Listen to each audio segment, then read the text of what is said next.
424 days in captivity. That's how Kryshtop Maxim Sergeevich marks time now, a lieutenant colonel in the Russian Air Force. He once held the rank of a decorated pilot and deputy regiment commander, a man entrusted with missions of critical importance to Russia's war effort. But today, his accolades mean little in the confines of his cell. Kryshtop begins his story with a tone that's almost mechanical, as though reciting from memory. He speaks of missions, objectives, and strategic infrastructure. Yet for those who bore witness to the destruction, his words ring hollow. His plane flew over Ukraine, and the bombs he released did not fall on empty fields. They landed on homes, on schools, on theaters filled with people seeking refuge. One of those theaters bore a desperate plea for mercy. A massive sign painted on the ground, visible even from the air, reading one word: children. Still, Kryshtop's words remain distant, clinical. He describes these missions as tasks, necessary actions in a war he insists is just. He followed orders. He trusted his superiors. The targets, he says, were chosen with precision, justified by military necessity. But when asked to reconcile these justifications with the evidence of civilian carnage, his calm demeanor falters. The interviewer presses him. Their questions cut through his carefully crafted narrative like a scalpel. "What did you see from the cockpit?" they ask. "Did you not recognize the unmistakable silhouette of a school? Did you not see the ruins of neighborhoods?" For a moment, there is silence. Kryshtop deflects, claiming he relied on intelligence, coordinates, and orders. Yet, the weight of the interviewer's words lingers, a silence louder than any response. The tragedy of Kryshtop's story is not just the lives lost or the destruction he caused. It is the chilling detachment with which he recounts these events. To him, the targets were data points, their obliteration a task completed. The human cost, the lives reduced to ash, seem like footnotes in a war that propaganda painted as noble. But the reality is far more sinister. How does a man reconcile being both a victim and a perpetrator? In Kryshtop's case, the answer lies tangled in propaganda and systemic coercion. He claims he was defending his nation, carrying out missions against a supposed enemy. Yet when asked to define that enemy, to explain what denazification and demilitarization mean, he stumbles. His responses echo talking points, devoid of conviction or understanding. Kryshtop's 424 days in captivity have given him ample time to reflect, but the depth of that reflection remains unclear. He shifts uneasily when the interviewer points out inconsistencies in his story. His justification for bombing Ukrainian cities crumbles when confronted with specific incidents. The theater in Mariupol, the schools in Kharkiv, the apartment buildings reduced to rubble. Behind his detachment lies a man grappling with the reality of his actions, or perhaps trying desperately to avoid it. Is he a soldier who blindly followed orders, swept along by the machinery of war? Or is he a willing participant in a campaign of destruction, cloaking himself in the defense of his homeland? The interviewer doesn't let him evade these questions. "When you bombed that theater, did you not think about the people inside?" they ask. "Did you believe the lies that these were all enemy combatants, hiding behind civilians? Or did you simply not care?" Kryshtop's response is a jumble of excuses, uncertainties about the target, reliance on intelligence, and insistence that he was merely doing his job. But this is the truth of war. For every soldier who fires the missile, there are innocent lives at the receiving end. And for Kryshtop, this truth is unavoidable, even in captivity. As we explore Kryshtop's story, his rise in the military, his missions over Ukraine, and his eventual capture, we must confront a fundamental question. How does a man like Kryshtop see himself? A dutiful officer, a victim of circumstance, or an aggressor, complicit in one of the most devastating conflicts of our time? The war in Ukraine began long before the first missile struck. It started with words, carefully crafted narratives wielded by a regime determined to rewrite history. Words like denazification and demilitarization became tools of justification, repeated endlessly on Russian state media until they transformed into rallying cries. For soldiers like Kryshtop Maxim Sergeevich, these words carried weight. They gave his actions a veneer of legitimacy, a framework to reconcile his participation in an invasion with his own conscience. For decades, Russia's leadership painted Ukraine as a failed state, a nation corrupted by Western influence and riddled with extremism. State-run news programs edited peaceful protests to look like riots, labeling demonstrators as radicals. They portrayed Ukraine as a nation that had abandoned its Slavic identity in favor of NATO, an alleged existential threat to Russia. These narratives permeated every corner of Russian society, shaping not only public opinion but also the mindset of its military forces. February 24th, 2022. The invasion began in the early hours, with Russian forces launching a full-scale assault on Ukraine. Fighter jets, including Kryshtop Su-34, soared overhead. Tanks rumbled across borders, while missile strikes illuminated the night sky. The plan was bold and ambitious: seize Kyiv in days, topple Ukraine's leadership, and install a puppet regime that would bring the country back under Moscow's control. But the architects of this war had miscalculated. They underestimated the resilience of Ukraine's people and its government. They failed to anticipate the unity this invasion would inspire across the nation, or the scale of international outrage it would provoke.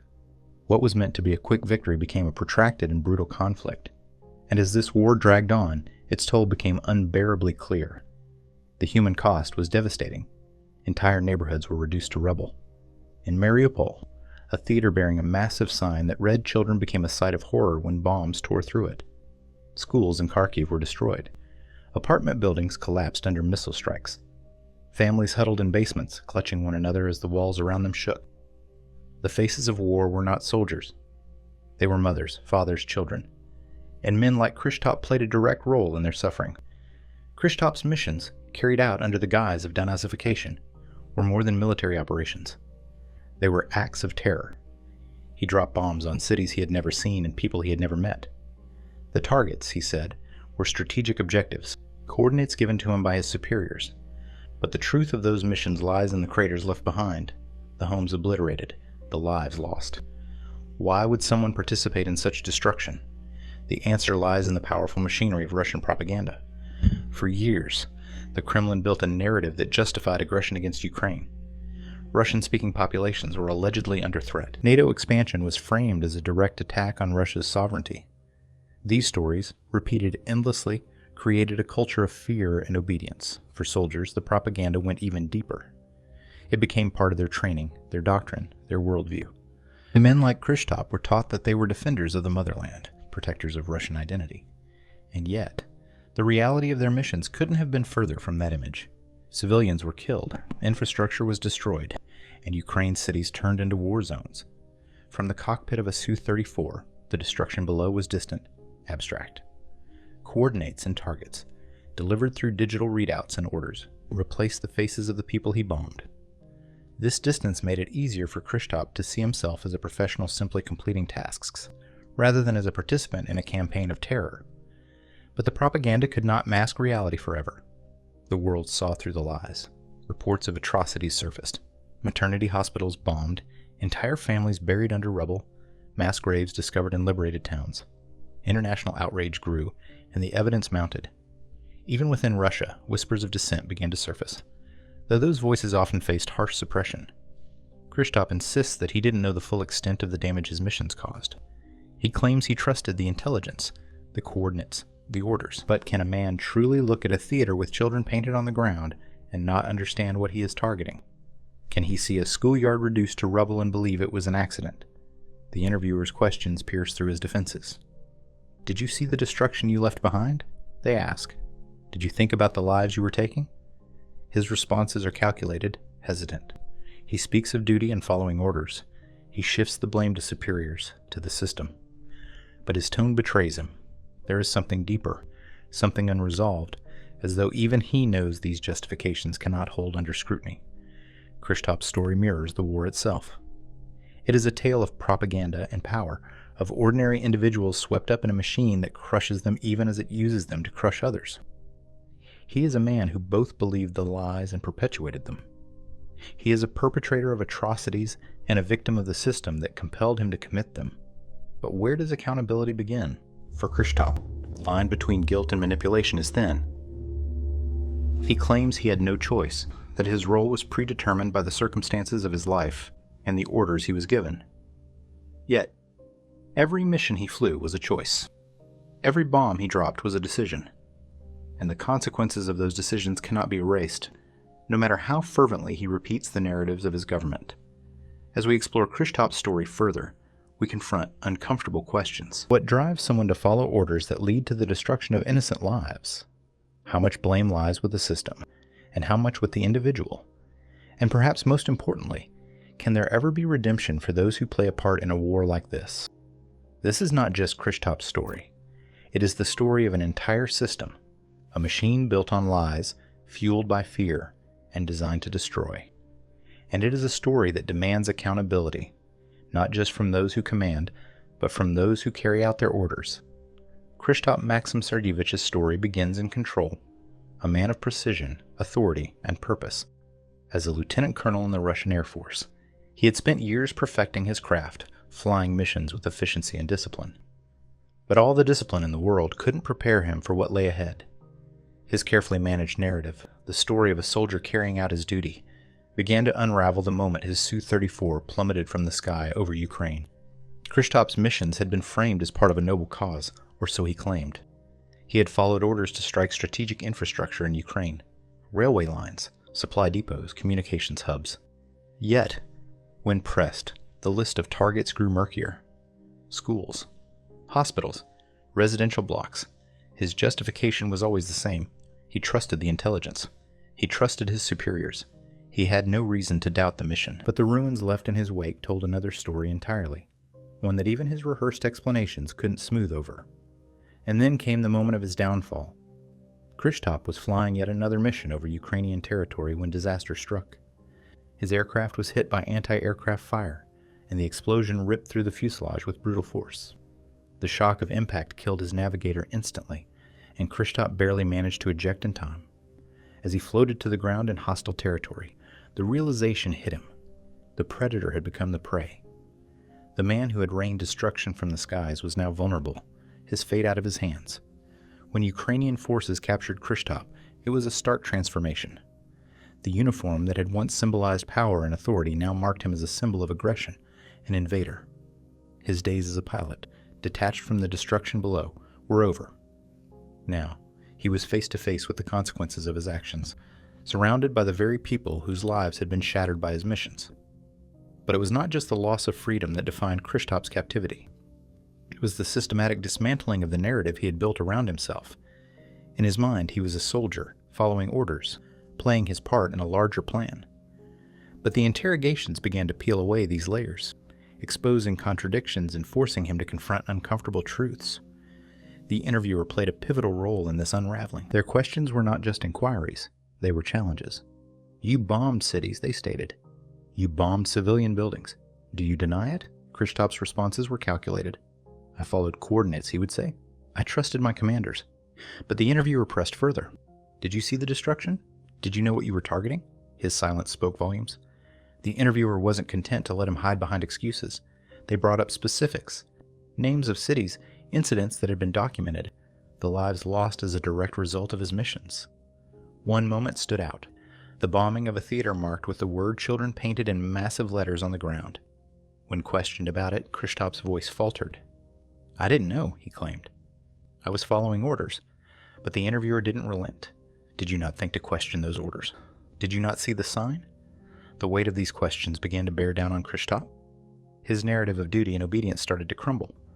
The man who had flown missions with confidence now found himself grasping for justifications that didn't hold. It wasn't just the interviewer's questions that unraveled him.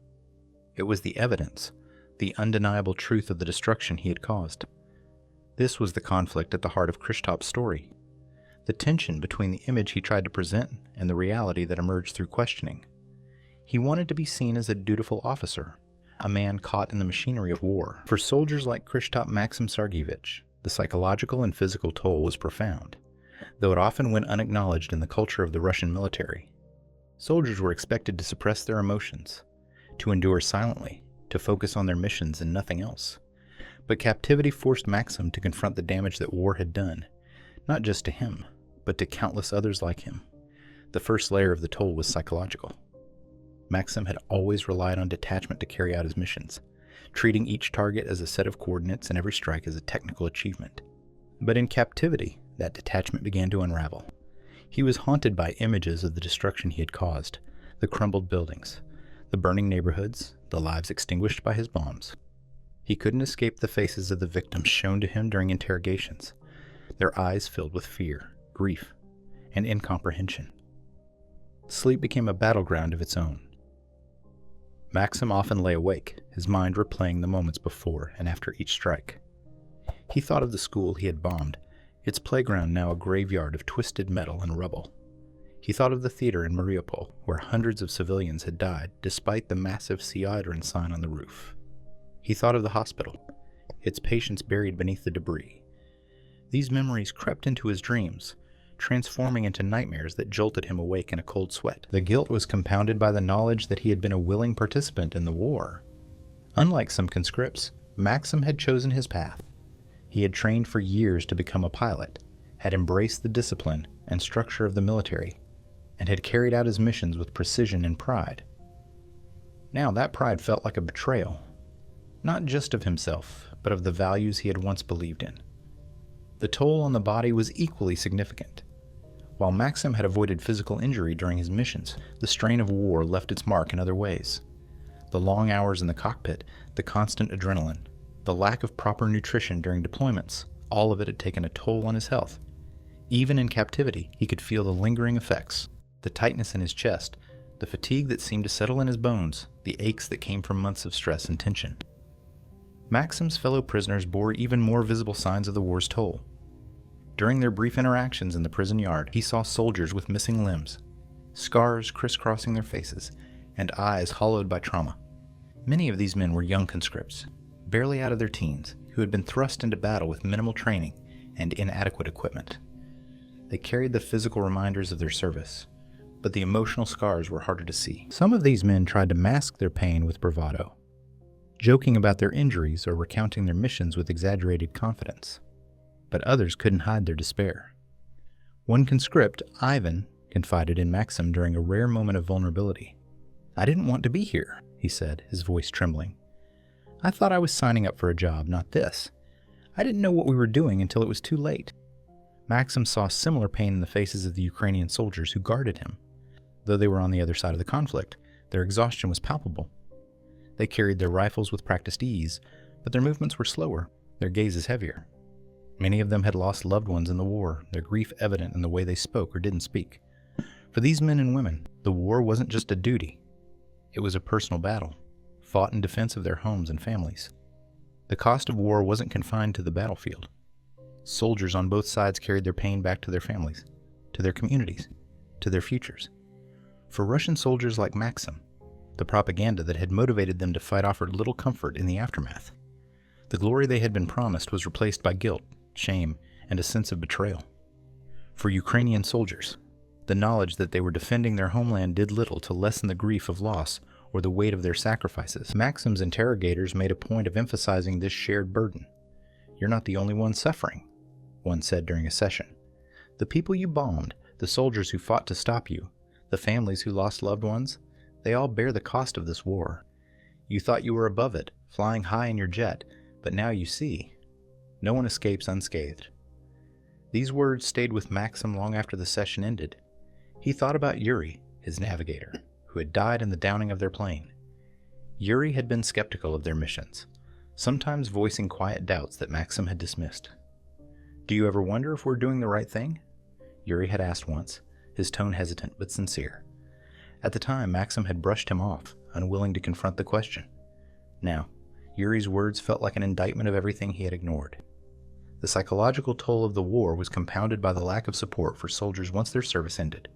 Russian veterans, like their Ukrainian counterparts, often returned to a society that didn't fully understand or appreciate their sacrifices. Many struggled with post-traumatic stress, addiction, and unemployment, left to navigate the aftermath of their service on their own. The state that had sent them to war offered little in return, treating them as disposable tools rather than individuals. For Maxim, understanding this broader context was both painful and illuminating. He began to see himself not as an isolated figure, but as part of a larger system that exploited everyone it touched. The war had scarred him, but it had also scarred countless others, aggressors and defenders, civilians and soldiers, families and communities.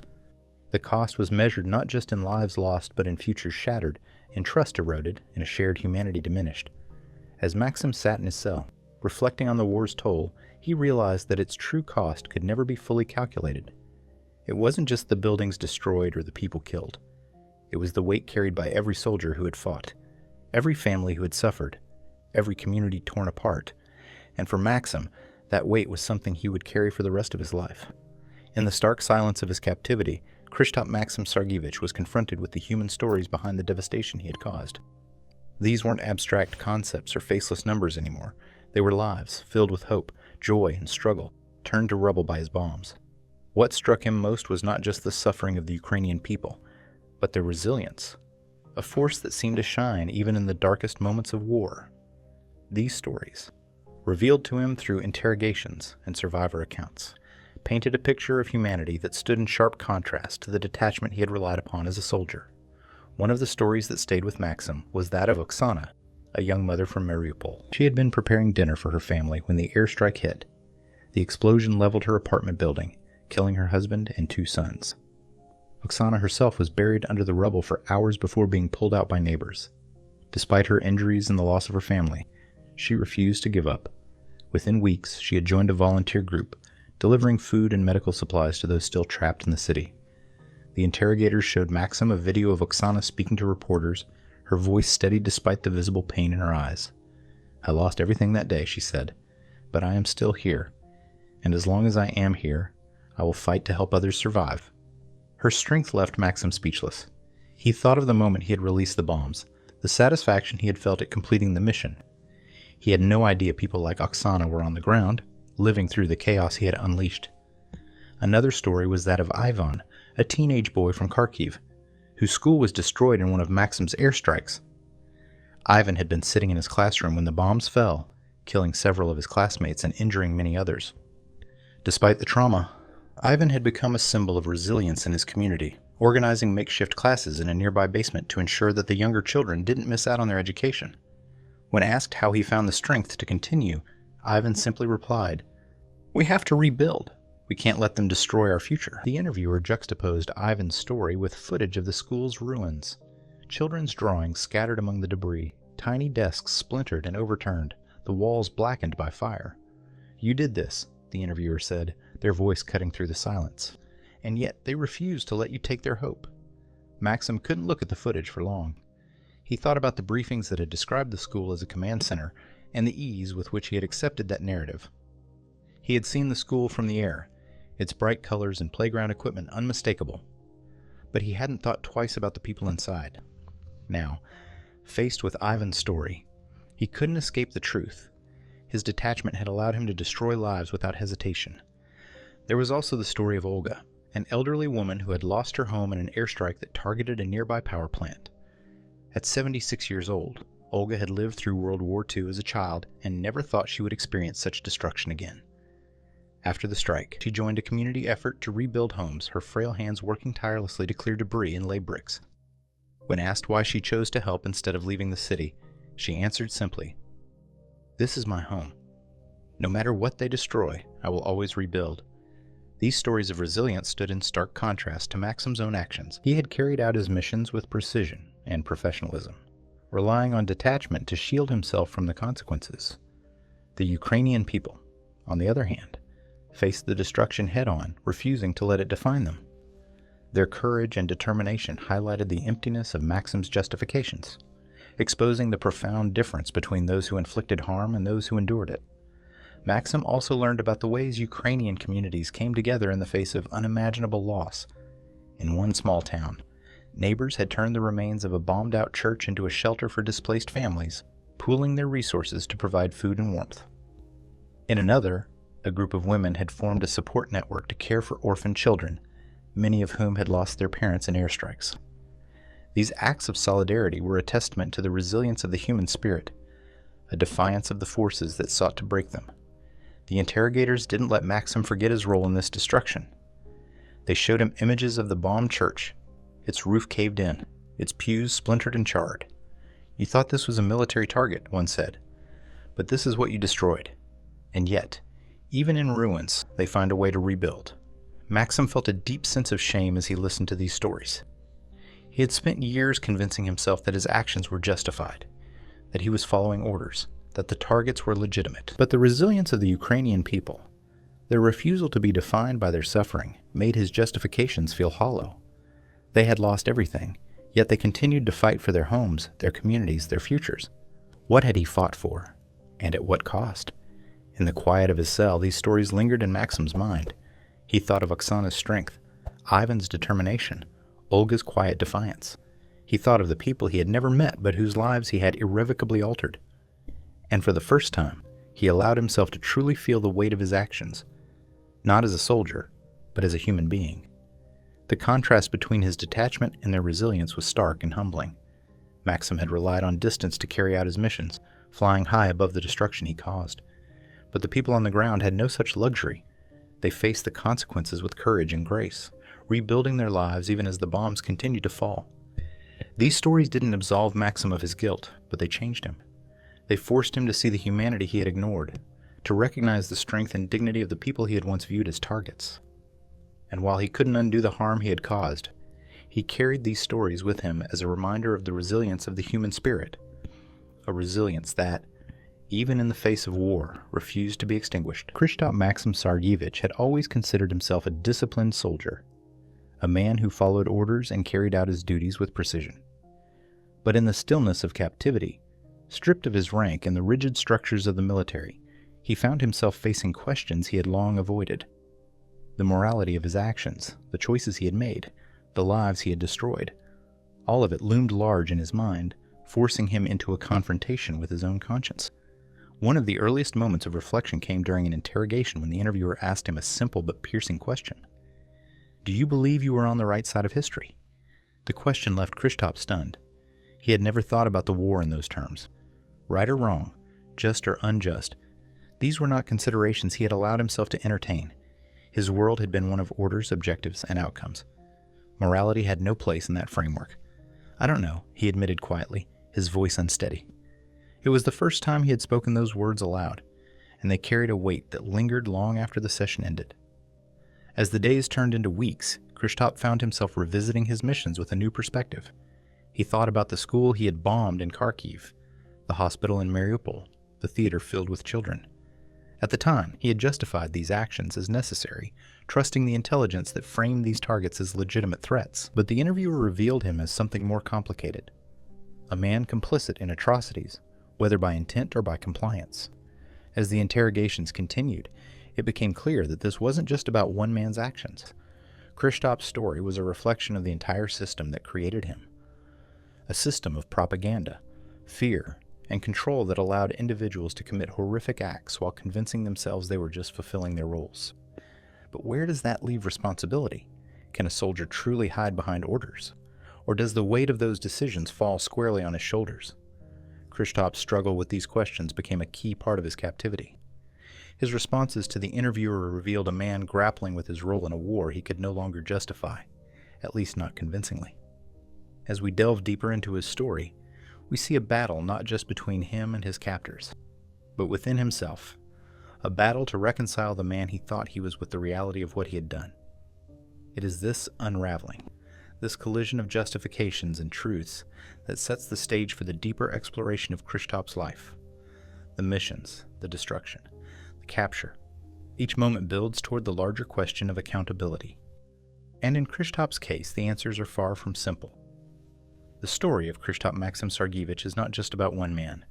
It is about a system, a war, and the lies we tell ourselves to live with the choices we've made. But now, he couldn't ignore the evidence presented to him. The satellite images showing the schoolyard filled with playground equipment, the hospital marked with a red cross, the word CA Children painted in massive letters on the roof of the theater. Had he really believed these were military targets? Or had he chosen to believe it because it was easier than questioning the orders? The doubt gnawed at him, a relentless presence that grew stronger with each passing day. Kryshtop's reflections often centered on his role as a pilot. From the altitude at which he flew, the ground had always seemed distant, the destruction abstract. He had relied on the detachment provided by his cockpit, the comfort of viewing the world below as a series of coordinates and objectives. But in captivity, that distance evaporated. The interrogators had forced him to confront the human cost of his actions, showing him photos and videos of the aftermath. Children crying in the rubble, families searching for loved ones, entire neighborhoods reduced to ashes. During one particularly emotional session, the interviewer showed him a video of a man pulling his daughter from the wreckage of a residential building. The child's lifeless body was cradled in his arms as he screamed in anguish. "This is what you did," the interviewer said. "This is the cost of your missions.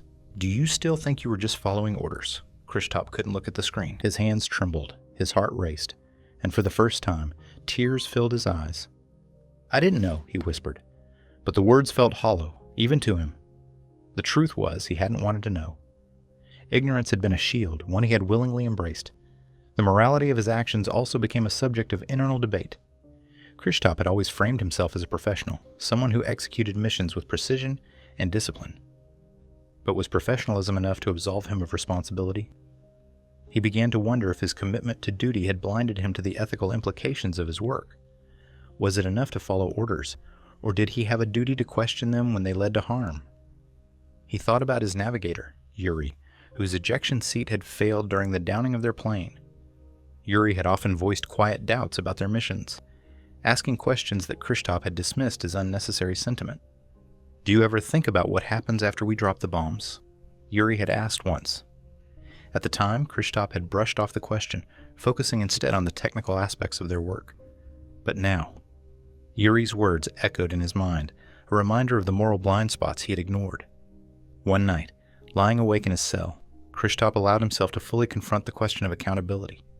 He thought about the lives he had destroyed, the families he had torn apart, the communities he had devastated. He thought about the justifications he had used, duty, orders, propaganda, and how they now felt like fragile excuses. The weight of his actions pressed down on him, leaving him with a question he couldn't escape. Could he ever atone for what he had done? The interrogators didn't let him avoid the question.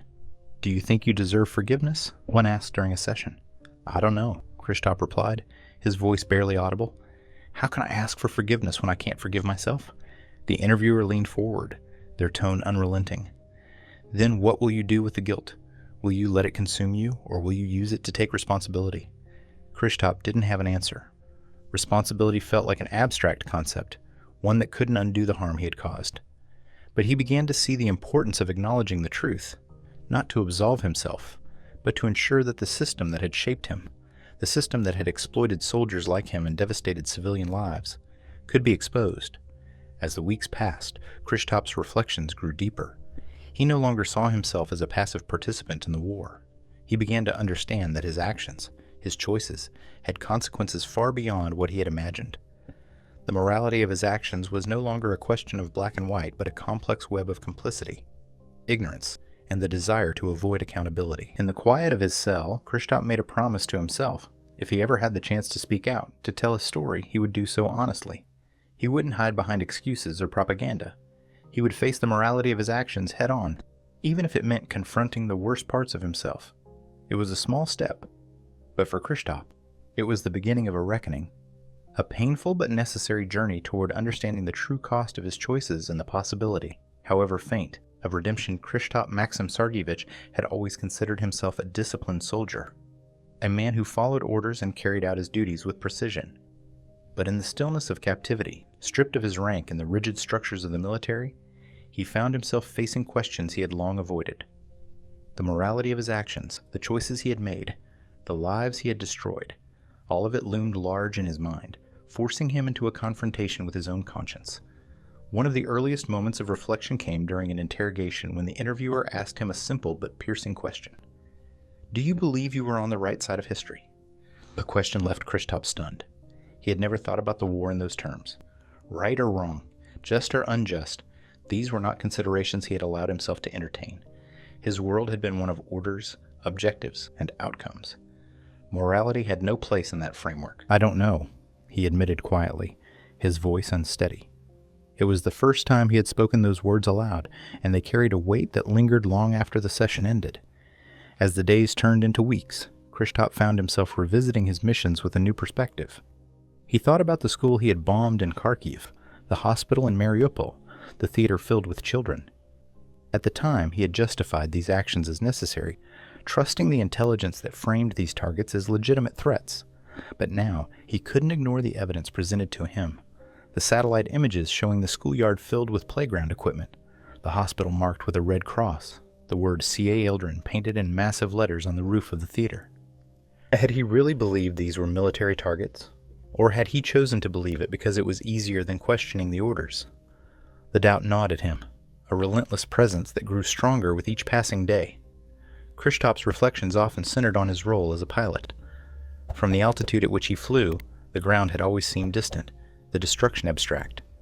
He had relied on the detachment provided by his cockpit, the comfort of viewing the world below as a series of coordinates and objectives. But in captivity, that distance evaporated. The interrogators had forced him to confront the human cost of his actions, showing him photos and videos of the aftermath. Children crying in the rubble, families searching for loved ones, entire neighborhoods reduced to ashes. During one particularly emotional session, the interviewer showed him a video of a man pulling his daughter from the wreckage of a residential building. The child's lifeless body was cradled in his arms as he screamed in anguish. "This is what you did," the interviewer said. "This is the cost of your missions. Do you still think you were just following orders?" Kryshtop couldn't look at the screen. His hands trembled, his heart raced, and for the first time, tears filled his eyes. "I didn't know," he whispered. But the words felt hollow, even to him. The truth felt hollow, even to him. The truth was, he hadn't wanted to know. Ignorance had been a shield, one he had willingly embraced. The morality of his actions also became a subject of internal debate. Kryshtop had always framed himself as a professional, someone who executed missions with precision and discipline. But was professionalism enough to absolve him of responsibility? He began to wonder if his commitment to duty had blinded him to the ethical implications of his work. Was it enough to follow orders, or did he have a duty to question them when they led to harm? He thought about his navigator, Yuri, whose ejection seat had failed during the downing of their plane. Yuri had often voiced quiet doubts about their missions, asking questions that Kryshtop had dismissed as unnecessary sentiment. "Do you ever think about what happens after we drop the bombs?" Yuri had asked once. At the time, Kryshtop had brushed off the question, focusing instead on the technical aspects of their work. But now, Yuri's words echoed in his mind, a reminder of the moral blind spots he had ignored. One night, lying awake in his cell, Kryshtop allowed himself to fully confront the question of accountability. He thought about the lives he had destroyed, the families he had torn apart, the communities he had devastated. He thought about the justifications he had used, duty, orders, propaganda, and how they now felt like fragile excuses. The weight of his actions pressed down on him, leaving him with a question he couldn't escape. Could he ever atone for what he had done? The interrogators didn't let him avoid the question. "Do you think you deserve forgiveness?" one asked during a session. "I don't know," Kryshtop replied, his voice barely audible. "How can I ask for forgiveness when I can't forgive myself?" The interviewer leaned forward, their tone unrelenting. "Then what will you do with the guilt? Will you let it consume you, or will you use it to take responsibility?" Kryshtop didn't have an answer.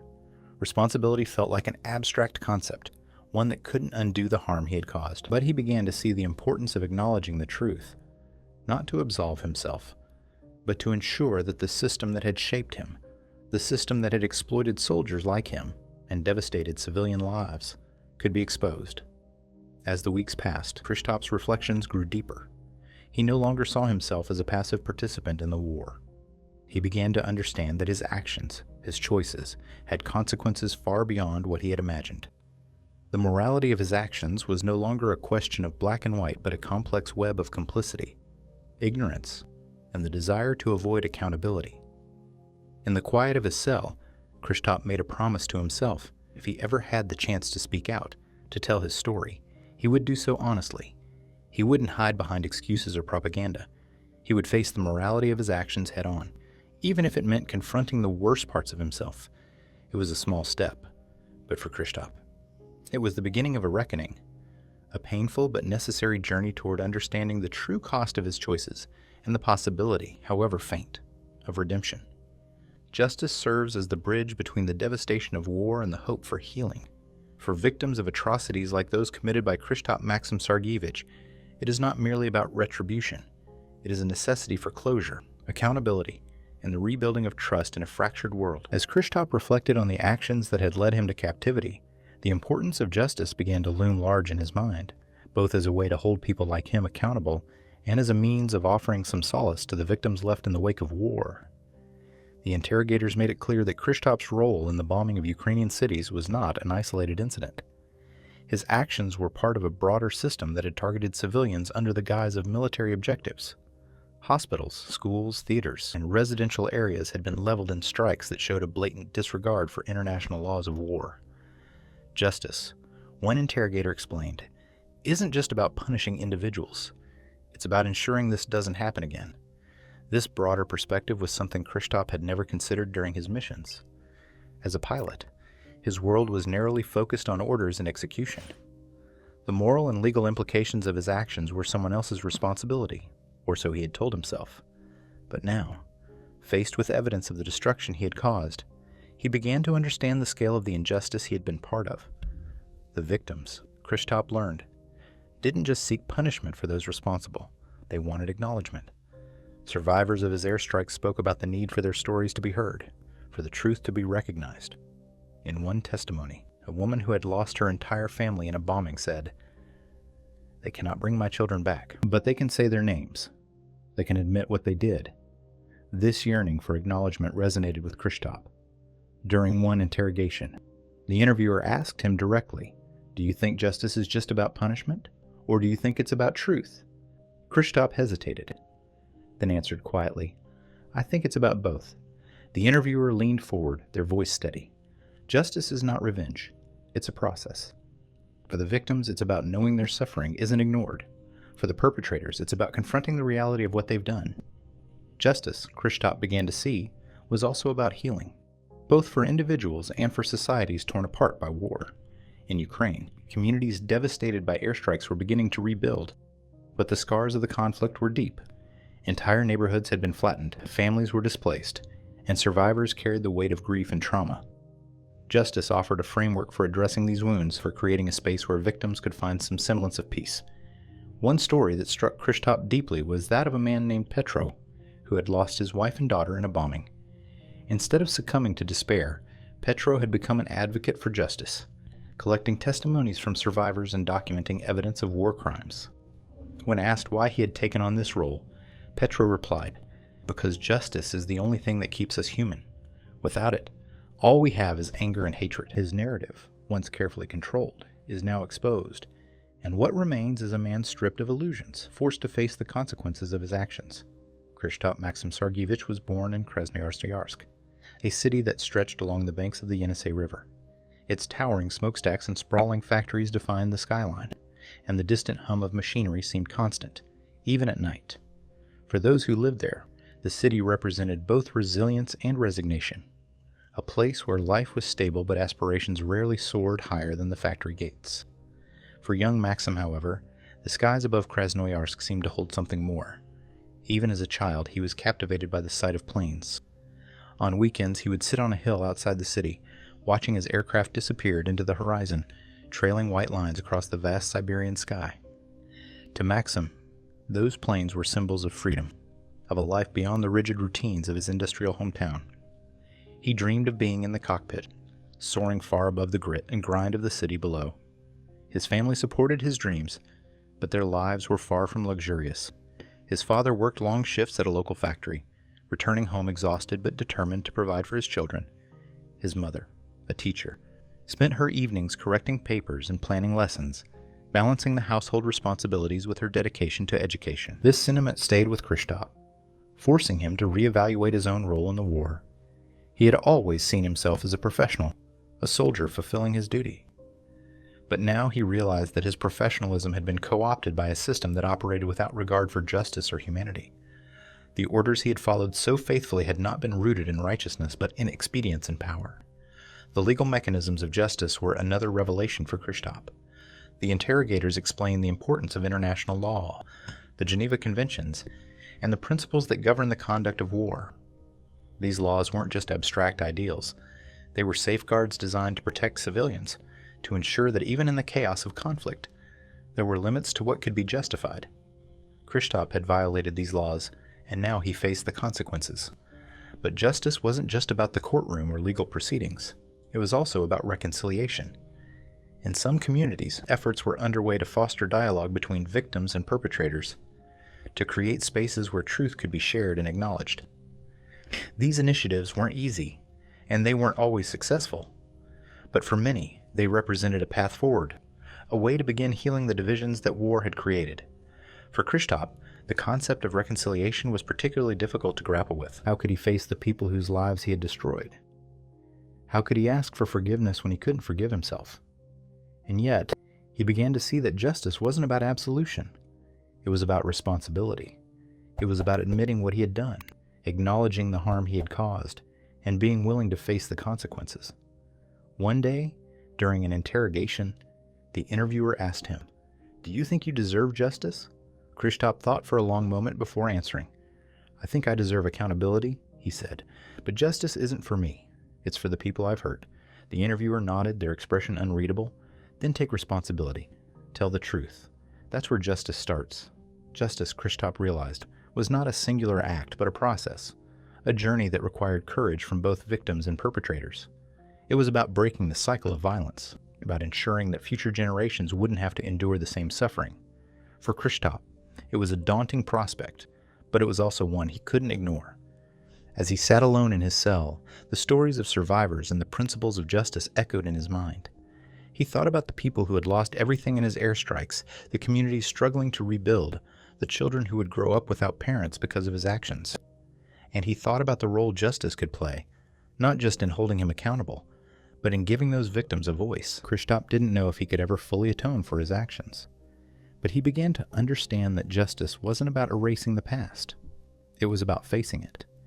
It was about creating a world where such atrocities could never happen again, where the dignity of every life was recognized, even in the midst of war.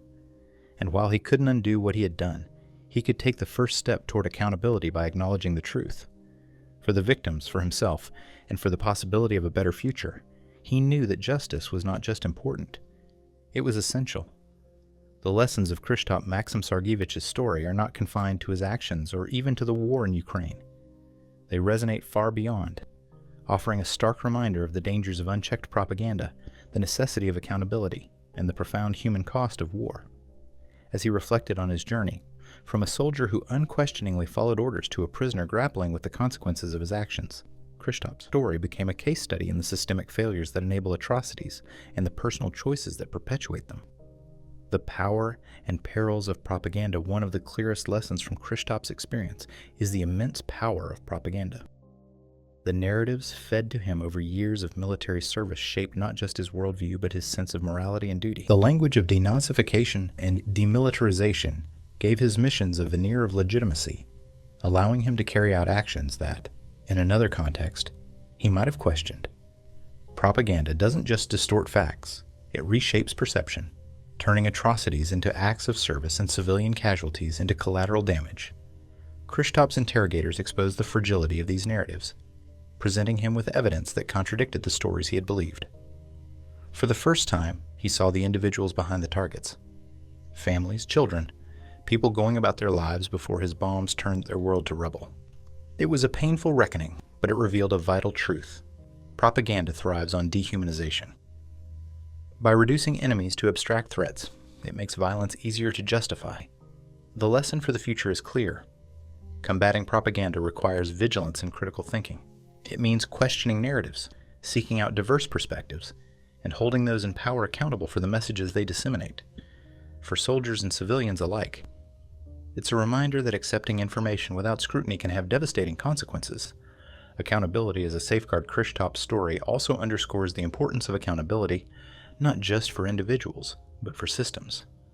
His actions were the result of a chain of command that prioritized obedience over ethics, efficiency over humanity. While Kryshtop bears responsibility for his choices, his interrogators made it clear that the system enabling those choices was equally culpable.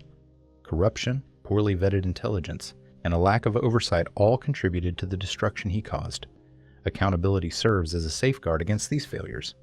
By holding individuals and institutions to account, societies can create deterrents for future crimes and ensure that the principles of justice and humanity are upheld, even in war. Kryshtop came to see that accountability wasn't about vengeance. It was about preventing others from repeating his mistakes. It was about creating systems that prioritize ethics over expedience and humanity over profit. For soldiers, this means cultivating a culture where questioning orders is not seen as weakness but as a duty. For governments and militaries, it means implementing checks and balances that ensure actions align with international laws and moral principles. And for civilians, it means demanding transparency and accountability from leaders who wage war in their name. The human cost of war, perhaps the most profound lesson of Kryshtop's story, is the human cost of war.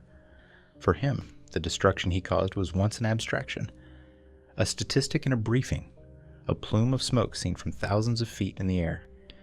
But captivity forced him to confront the faces and stories of those he had harmed. He learned about Oksana, who lost her family but refused to give up. He heard about Ivan, the teenager who rebuilt his community school in the aftermath of an airstrike. He saw the scars, both physical and emotional, carried by survivors and soldiers alike. War is not just about territory or strategy. It is about lives. The civilians caught in the crossfire, the soldiers sent to fight without adequate resources, the families left to grieve. It is these human stories that reveal the true cost of conflict. For Kryshtop, understanding this cost was a transformative experience, one that stripped away the detachment he had relied on for so long. The lesson here is one of empathy. In the face of war, it is easy to dehumanize the other side, to view them as enemies rather than people. But empathy is a powerful antidote to violence. By recognizing the humanity of others, by seeing them as individuals with hopes, fears, and dreams, it becomes harder to justify actions that cause harm. Building a better future as Kryshtop reflected on his actions and the lessons he had learned, he began to think about the future. Not just for himself, but for the systems and societies that had shaped him. The war had exposed the fragility of the structures he had once trusted, but it also revealed the resilience of the human spirit. The stories of Ukrainian survivors and communities rebuilding in the face of destruction were a testament to the power of hope and determination. For Kryshtop, building a better future meant acknowledging the mistakes of the past. It meant speaking out against the systems that had enabled his actions, sharing his story as a cautionary tale for others. It meant advocating for transparency, for accountability, and for a world where justice is not an afterthought but a foundation. The broader lesson is that change is possible, but it requires effort and commitment. It requires individuals, institutions, and societies to confront uncomfortable truths, to take responsibility for their actions, and to work towards systems that prioritize peace over conflict. It means educating future generations about the dangers of propaganda, the necessity of accountability, and the profound human cost of war. A final reflection. In the quiet of his cell, Kryshtop often thought about the lives he had changed forever. He couldn't undo the harm he had caused, but he could ensure it wasn't forgotten. As he pieced together the lessons of his experience, he realized that his story wasn't just about guilt or regret. It was about responsibility. The responsibility to learn, to change, and to ensure that the mistakes of the past didn't define the future. For the world at large, his story serves as a reminder that the consequences of war extend far beyond the battlefield. They ripple through communities, across generations, leaving scars that take decades to heal. But with accountability, empathy, and a commitment to justice, those scars can become lessons, a roadmap to a future where the cost of war is no longer borne by the innocent. Ukraine's resilience in the face of aggression has been nothing short of remarkable. For Kryshtop Maxim Sergeevich, who had been on the other side of the conflict, witnessing the unity and determination of the Ukrainian people became a humbling experience. As he learned more about the communities he had bombed and the people who had survived his missions, he was struck by a powerful realization. The very destruction he had contributed to had only strengthened their resolve. A united front in the face of destruction from the outset of the war. Ukraine's response to the invasion demonstrated an extraordinary level of unity. Civilians, soldiers, and leaders alike banded together with a shared purpose to protect their homeland. Towns and cities devastated by airstrikes became hubs of resistance and rebuilding, where ordinary people stepped up to fill extraordinary roles. One of the stories that stayed with Kryshtop was that of a small town near Kharkiv, where his bombs had destroyed a bridge vital to the community's supply chain. Instead of succumbing to despair, the residents worked together to construct a makeshift crossing out of fallen trees and debris. Farmers used their tractors to transport goods across the river, and volunteers stood guard to protect their work from further attacks. The bridge wasn't just a structure. It became a symbol of their refusal to be broken. Kryshtop's interrogators shared other examples of this resilience, including how children in bombed-out cities continued their education in basements and shelters. Makeshift classrooms sprang up in the ruins, where teachers volunteered their time to ensure that the next generation wouldn't lose hope. These acts of defiance against despair stood in stark contrast to Kryshtop's memories of his missions, where he had viewed his targets as static and unchanging. They rebuild, one of his interrogators said. Every time you destroy something, they come back stronger. That is the spirit of Ukraine. Grassroots resistance Ukraine's unity wasn't limited to rebuilding. Throughout the conflict, grassroots resistance played a pivotal role in countering the invasion. Civilians who had never held a weapon before took up arms, forming local defense groups that protected their neighborhoods and supported military operations. Grandmothers cooked meals for soldiers, while teenagers delivered supplies to the front lines. Entire communities worked together to dig trenches, build barricades, and create escape routes for those fleeing danger. One story that particularly affected Kryshtop was that of Larissa, a retired schoolteacher who had refused to evacuate her village despite the constant threat of shelling. Larissa organized a network of women to sew camouflage nets for soldiers and prepare care packages for displaced families. When asked why she chose to stay, she replied, "This is my home. I will fight for it in any way I can." The resilience of people like Larissa forced Kryshtop to confront the futility of his missions. The destruction he had inflicted had not crushed Ukraine's spirit. If anything, it had strengthened it, transforming ordinary citizens into extraordinary leaders and fighters. Leadership in Crisis Ukraine's unity was also reflected in its leadership, which became a rallying point for the nation. Kryshtop had watched footage of President Volodymyr Zelensky walking the streets of Kyiv in the early days of the invasion, speaking directly to the people and vowing to stay and fight. This level of personal commitment resonated deeply with Ukrainians, galvanizing their efforts and fostering a sense of solidarity that cut across political, regional, and cultural divides. For Kryshtop, this leadership was a stark contrast to what he had experienced in Russia. In his military career, he had seen corruption, inefficiency, and a lack of accountability at every level of command. Orders were given with little regard for the lives of soldiers or civilians. The Ukrainian response, by comparison, seemed focused not only on survival but on preserving the values that defined their society. The strength of the collective spirit. What impressed Kryshtop most, however, was the collective spirit of Ukraine. The nation's resilience wasn't just about individuals stepping up.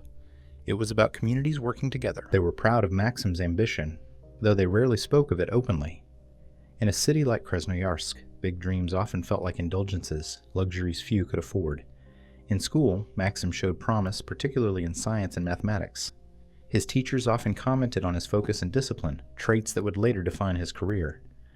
But even as he excelled academically, he became acutely aware of the unspoken expectations of those around him. The factory loomed large in Krasnoyarsk, not just physically but culturally. Most of Maxim's peers would end up working there, following in the footsteps of their parents. The idea of doing something different, something extraordinary, set him apart. It made him proud, but it also created pressure. He knew his family was counting on him to break free, to rise above the limits imposed by their circumstances. As Maxim entered his teenage years, his fascination with aviation deepened. He began devouring books about planes and pilots, memorizing every detail he could find. The mechanics of flight, the physics of aerodynamics, the stories of daring aviators, all of it inspired him. But his path to becoming a pilot was not guaranteed. Flight school was competitive, and acceptance required not only intelligence but also physical endurance and absolute commitment. In Krasnoyarsk, ambition without discipline was a recipe for failure, and Maxim understood this all too well. He learned about a village that had been completely cut off after a series of airstrikes destroyed its roads and power lines. Instead of waiting for outside help, the villagers pooled their resources to repair the damage themselves. They built temporary shelters, planted communal gardens, and set up a solar-powered generator to provide electricity. Their determination to create a sense of normalcy amidst the chaos was a testament to their strength. One of the interrogators summed it up. You thought you could break them with bombs, but every time you bombed, they became more united. You didn't destroy their spirit, you forged it. A humbling reflection for Kryshtop. These stories were difficult to process. As a soldier, he had been trained to see his actions as decisive and his missions as final. But in the face of Ukraine's resilience, those assumptions crumbled. The people he had bombed had not given up. They had risen stronger, united by a shared determination to protect their homeland and rebuild their lives. These reflections forced Kryshtop to confront the stark contrast between his detachment and their humanity. While he had viewed his missions as technical exercises, Ukraine had viewed them as a call to action, a challenge to prove that they would not be defeated. Their resilience exposed the flaws in his justifications, revealing the futility of the destruction he had wrought. The unyielding will of a nation Ukraine's resilience wasn't just about survival, it was about defiance. Every repaired bridge, every rebuilt school, every planted garden was a statement. We will not be broken. This unyielding will become a beacon of hope, not only for Ukrainians but for people around the world who watched their struggle. For Kryshtop, it was a humbling realization.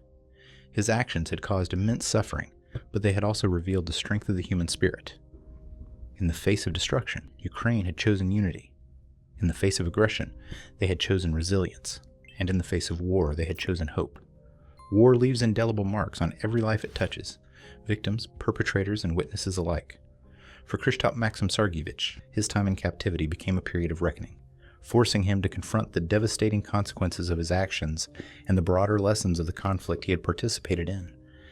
As the war unfolded, it became clear that its impact would stretch far beyond its borders and far beyond the battlefield. The closing chapter of Kryshtop's story, and the story of this war, carries a vital message: the need to remember, to learn, and to honor those who paid the ultimate price.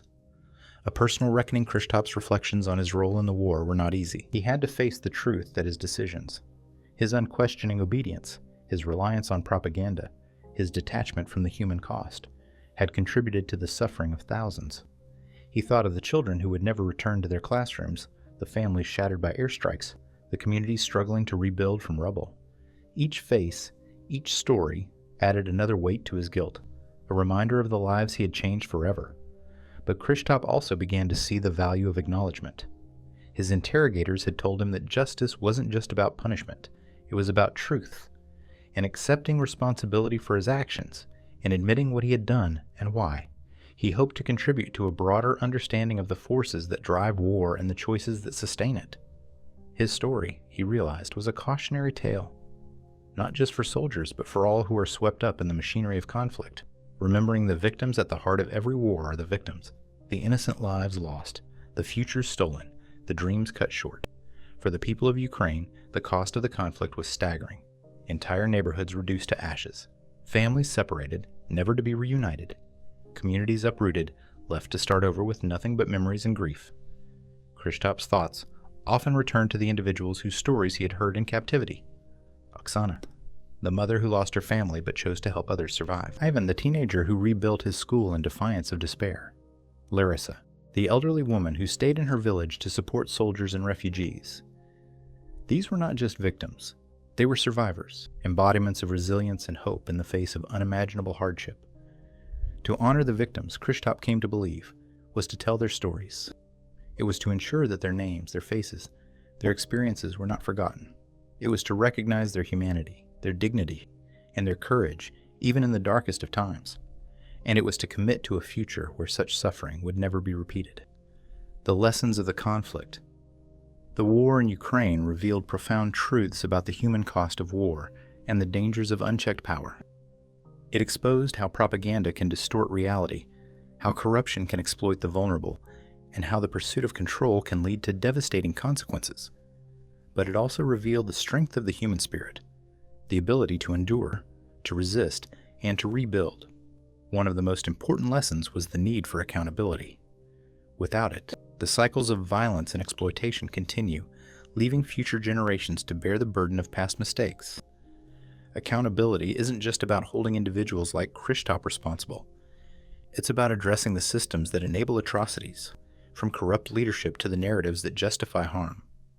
It's about ensuring that justice is not an afterthought but a foundation for peace. Another lesson was the power of resilience. Ukraine's response to the invasion demonstrated that unity and determination could withstand even the most devastating attacks. From grassroots efforts to rebuild communities to national leadership that inspired the world, Ukraine's example reminded us all that hope can survive even in the face of despair. A call to remember. As Kryshtop reflected on these lessons, he realized that the greatest danger was forgetting. Forgetting the victims, the suffering, the resilience, and the lessons would leave the door open for history to repeat itself. Wars begin when humanity forgets its shared values, when empathy is replaced with detachment, and when power is pursued at the expense of justice. His story, and the stories of the victims, became a plea to the world. Remember. Remember the faces of the children who lost their lives. Remember the communities that refused to give up. Remember the dangers of propaganda and the importance of accountability. And remember the cost of indifference. Honoring the future for Kryshtop, honoring the victims, and learning from the conflict wasn't just about looking back. It was about moving forward. It was about building a future where the values of justice, empathy, and resilience were upheld, where leaders were held accountable, and where the dignity of every person was recognized. It was about creating systems that prioritize peace over power and communities that resist the dehumanization of war. As he sat in his cell, reflecting on his choices and the impact of the war, Kryshtop made a commitment. If he ever had the chance to speak, he would tell the truth, not to absolve himself, but to contribute to the collective memory of what had happened, and to ensure that the lessons of the conflict were not forgotten. A shared responsibility. The closing thoughts of this story are not just for Kryshtop or the victims of the war. They are for all of us. The responsibility to remember, to learn, and to act belongs to every individual, every community, and every nation. It is a shared duty to honor the past while shaping a future where justice and humanity prevail. Let the stories of the victims, the resilience of the survivors, and the lessons of the war serve as a guide.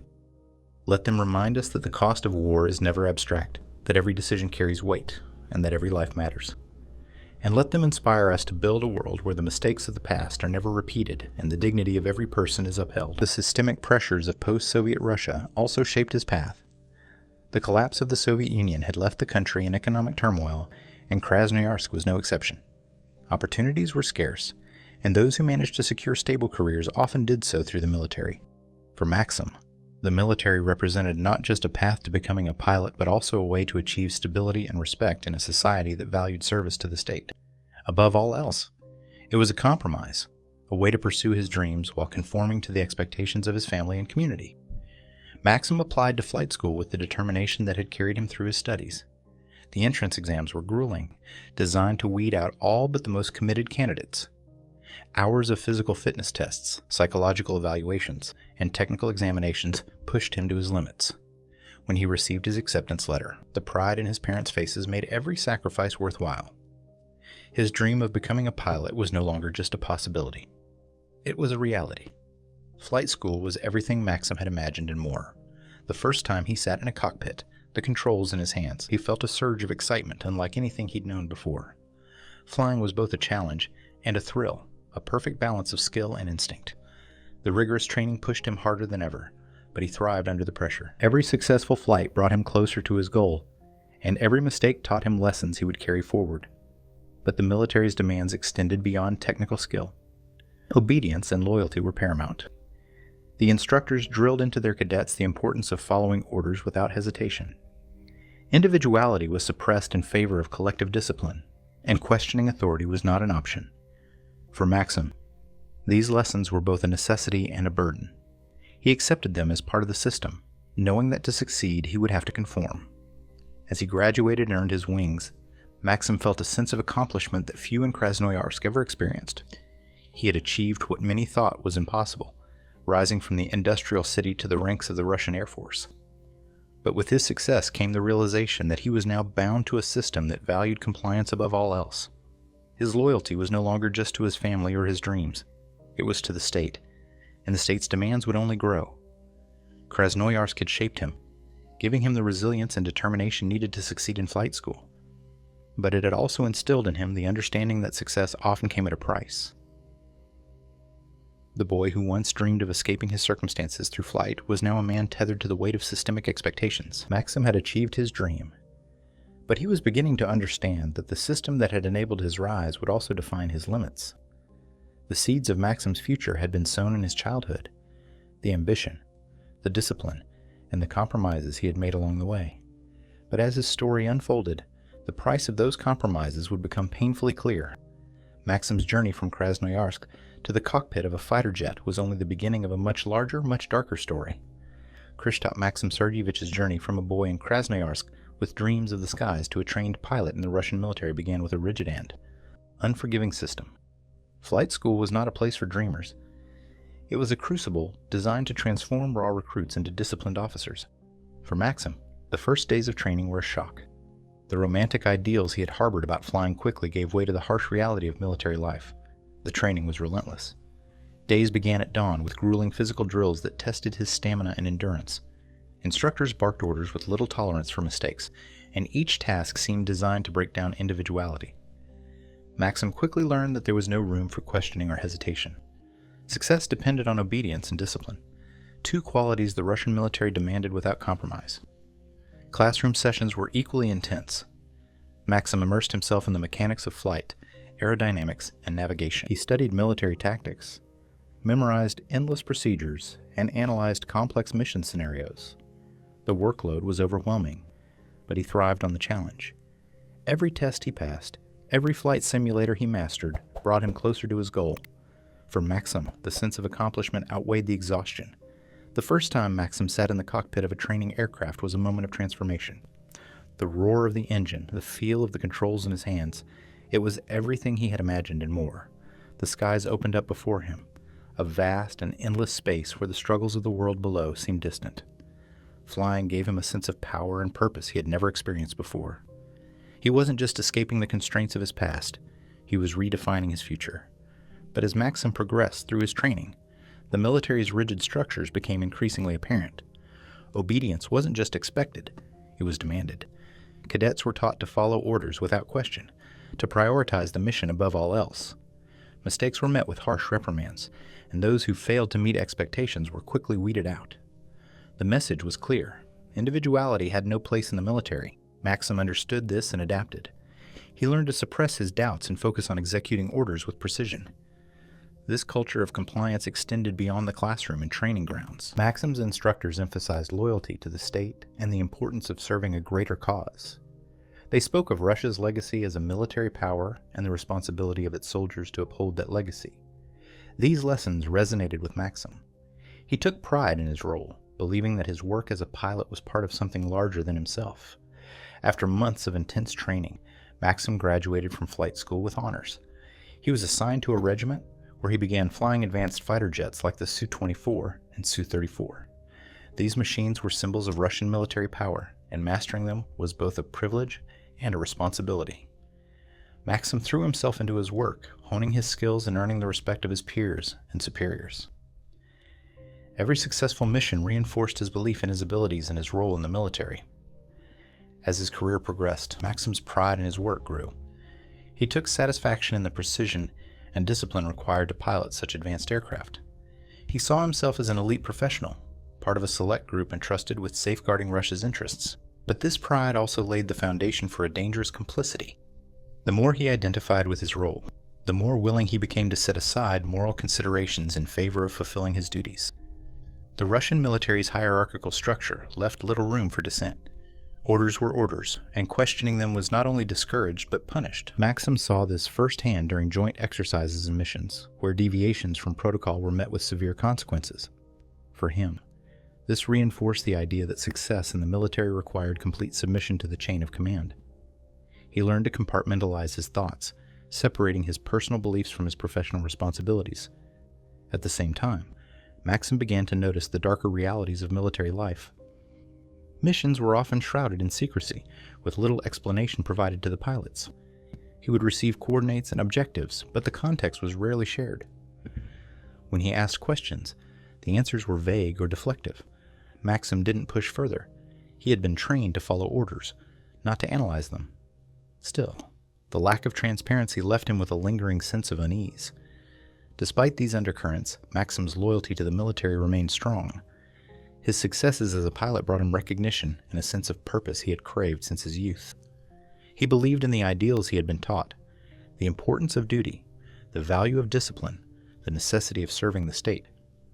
These beliefs became a core part of his identity, shaping the way he viewed his actions and their consequences. Maxim's early missions were straightforward: reconnaissance flights, training exercises, and demonstrations of military capability. These operations were far removed from the devastation of war, allowing him to focus on the technical aspects of his work. But even in these early days, the seeds of complicity were being sown. Maxim's willingness to carry out orders without question set the stage for the choices he would later face, choices that would challenge everything he thought he knew about himself in his role as a pilot. Looking back, it's clear that Maxim's training and early career were not just about mastering the art of flight. They were about indoctrination, about shaping him into a tool of the state. The pride he took in his work, the satisfaction he found in his accomplishments, blinded him to the moral compromises he was making. The boy from Krasnoyarsk who had dreamed of soaring above the clouds had become a man bound by the rigid structures of the military, a man whose loyalty to his role would later lead him down a path of destruction. Maxim's story was one of transformation, but it was also one of surrender. In his pursuit of success, he had given up more than he realized. His training had made him an exceptional pilot, but it also prepared him to accept the unacceptable, to carry out orders without question, and to place duty above all else. And as his career progressed, these lessons would come to define not only his actions but also his fate. Kryshtop Maxim Sergeevich's deployment to Syria marked a turning point in his career, an opportunity to prove his worth as a skilled pilot in one of the Russian military's most significant modern interventions. The official narrative was clear. Russia was there to support a beleaguered ally and combat terrorism, helping to restore stability to a region torn apart by conflict. For Maxim, it was a chance to put his years of training to use, to demonstrate his precision and discipline under real combat conditions. But Syria was not just a proving ground. It was a moral battlefield, one where the lines between combatant and civilian, mission and atrocity, were often blurred. The missions were straightforward on paper. Maxim received his briefings in a sparse, utilitarian room where maps and intelligence reports were laid out in meticulous detail. His targets were labeled with terms like supply depot, command post, or terrorist stronghold. These labels gave a sense of legitimacy to the operations, reinforcing the idea that every strike was part of a broader strategy to dismantle extremist networks. But as the sorties began, the reality of those labels became harder to reconcile.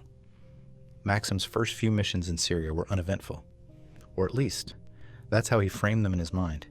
He flew high above the chaos of the ground war, releasing precision-guided munitions on targets he had been assured were critical to the enemy's operations. From his altitude, the details were indistinguishable.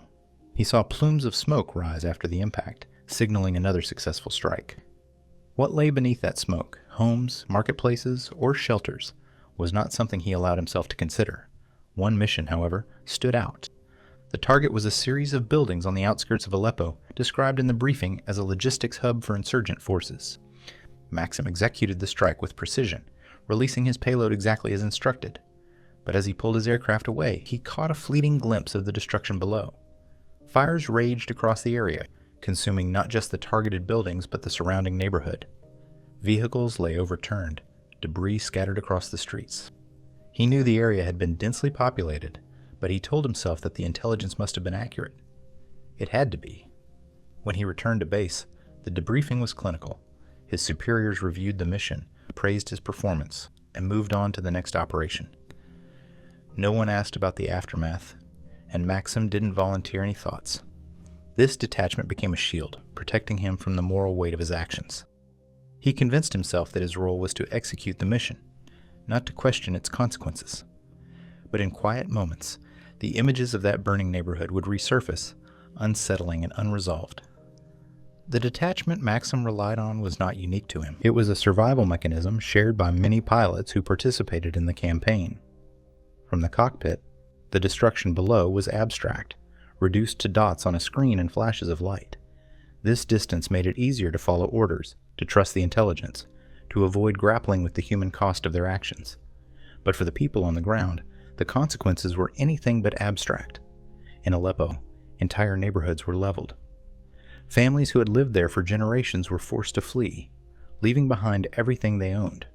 Schools that had been converted into makeshift shelters became sites of unimaginable tragedy when they were struck by bombs.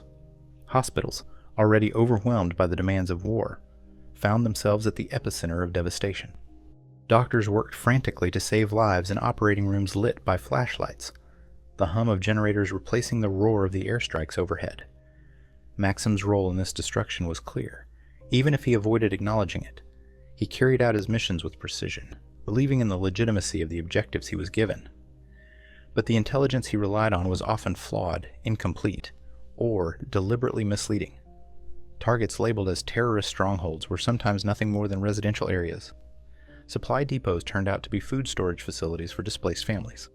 The line between military and civilian targets blurred, leaving devastation in its wake. One mission, in particular, haunted Maxim long after he left Syria.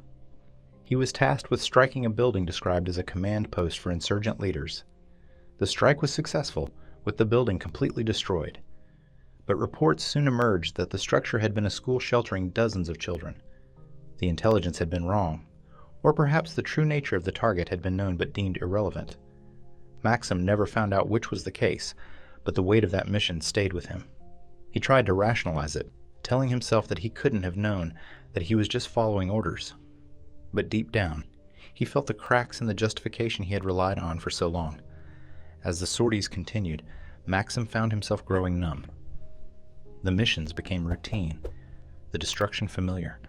He stopped asking questions during briefings, stopped looking too closely at the targets. The detachment he had developed as a pilot became second nature, a coping mechanism that allowed him to function. But it also eroded something within him, leaving behind a hollow space where his sense of accountability once resided. The long-term consequences of the Syrian campaign were staggering. Cities like Aleppo and Homs were left in ruins, their infrastructures shattered. Millions of civilians were displaced, forced to live in refugee camps with little hope of returning to their homes. The stories from the ground were heartbreaking. Children pulled from rubble, families torn apart, entire communities erased. These were the realities Maxim's missions contributed to, even if he tried to distance himself from them. Maxim's time in Syria ended with accolades. He was commended for his precision, his discipline, his unwavering execution of orders. But the weight of what he had done lingered, even if he didn't fully confront it. Syria had shown him the power of his role as a pilot, but it had also exposed the moral compromises that came with that power. The boy who had dreamed of flight in Krasnoyarsk had become a man whose actions carried devastating consequences, whether he chose to acknowledge them or not. Looking back, Maxim's experience in Syria was a lesson in the costs of detachment. By following orders without question, by relying on flawed intelligence, by distancing himself from the human cost of his missions, he had become complicit in a campaign of destruction. His skills as a pilot had brought him success, but they had also made him an instrument of a system that prioritized results over humanity. And while Maxim left Syria with his career intact, the questions that arose during his time there would follow him. Unresolved and unrelenting, Syria had left its mark, not just on the cities he had bombed, but on him as well. Kryshtop Maxim Sergeevich's career in the military wasn't just about ambition or duty. It was also about survival. In Russia, the military offered more than a profession. It was a path to stability, a way to provide for one's family in a society where opportunities were scarce and uncertainty loomed large. For Maxim, the decision to stay in the armed forces was as much about practicality as it was about pride. It was a decision rooted in the pressures of supporting his family and navigating a society that left little room for alternatives. Maxim had married young, not long after graduating from flight school. His wife, Elena, was from a similarly modest background, and together they built a life centered on shared aspirations of stability and security. Their home was modest but comfortable, a testament to the small successes they had achieved together by the time their first child was born. Maxim was already rising through the ranks of the Air Force, his steady income providing a foundation for their growing family. But beneath the surface of this picture of domestic stability lay a constant tension. The military demanded not only Maxim's loyalty but also his time, focus, and emotional investment. Deployments took him away from home for months at a time, leaving Elena to manage the household and raise their children largely on her own. Maxim's role as a provider came at the cost of his presence, a trade-off he justified by the stability his career brought to their lives. The financial incentives of the military were undeniable. Maxim's salary, while not extravagant, was reliable, a rare commodity in a post-Soviet economy still grappling with instability. In addition to his base pay, bonuses were offered for deployments and successful missions, rewards that Maxim couldn't afford to ignore. These bonuses often covered expenses like school supplies for the children, home repairs, or medical bills. For Maxim, the military wasn't just a career, it was a lifeline. Yet the price of this lifeline was steep. The more entrenched Maxim became in the military, the more he felt the weight of its expectations. His promotions brought greater responsibilities, and with them, a deeper entanglement in a system that demanded compliance without question.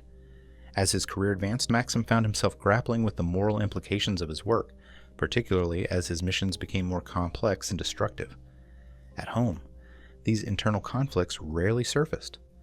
Maxim saw himself as a protector, a man who shouldered burdens so his family wouldn't have to. But Elena sensed the cracks in his armor. She noticed the nights when he returned from deployments quieter than usual, his mind seemingly elsewhere. She saw the way he avoided certain topics, steering conversations away from his work.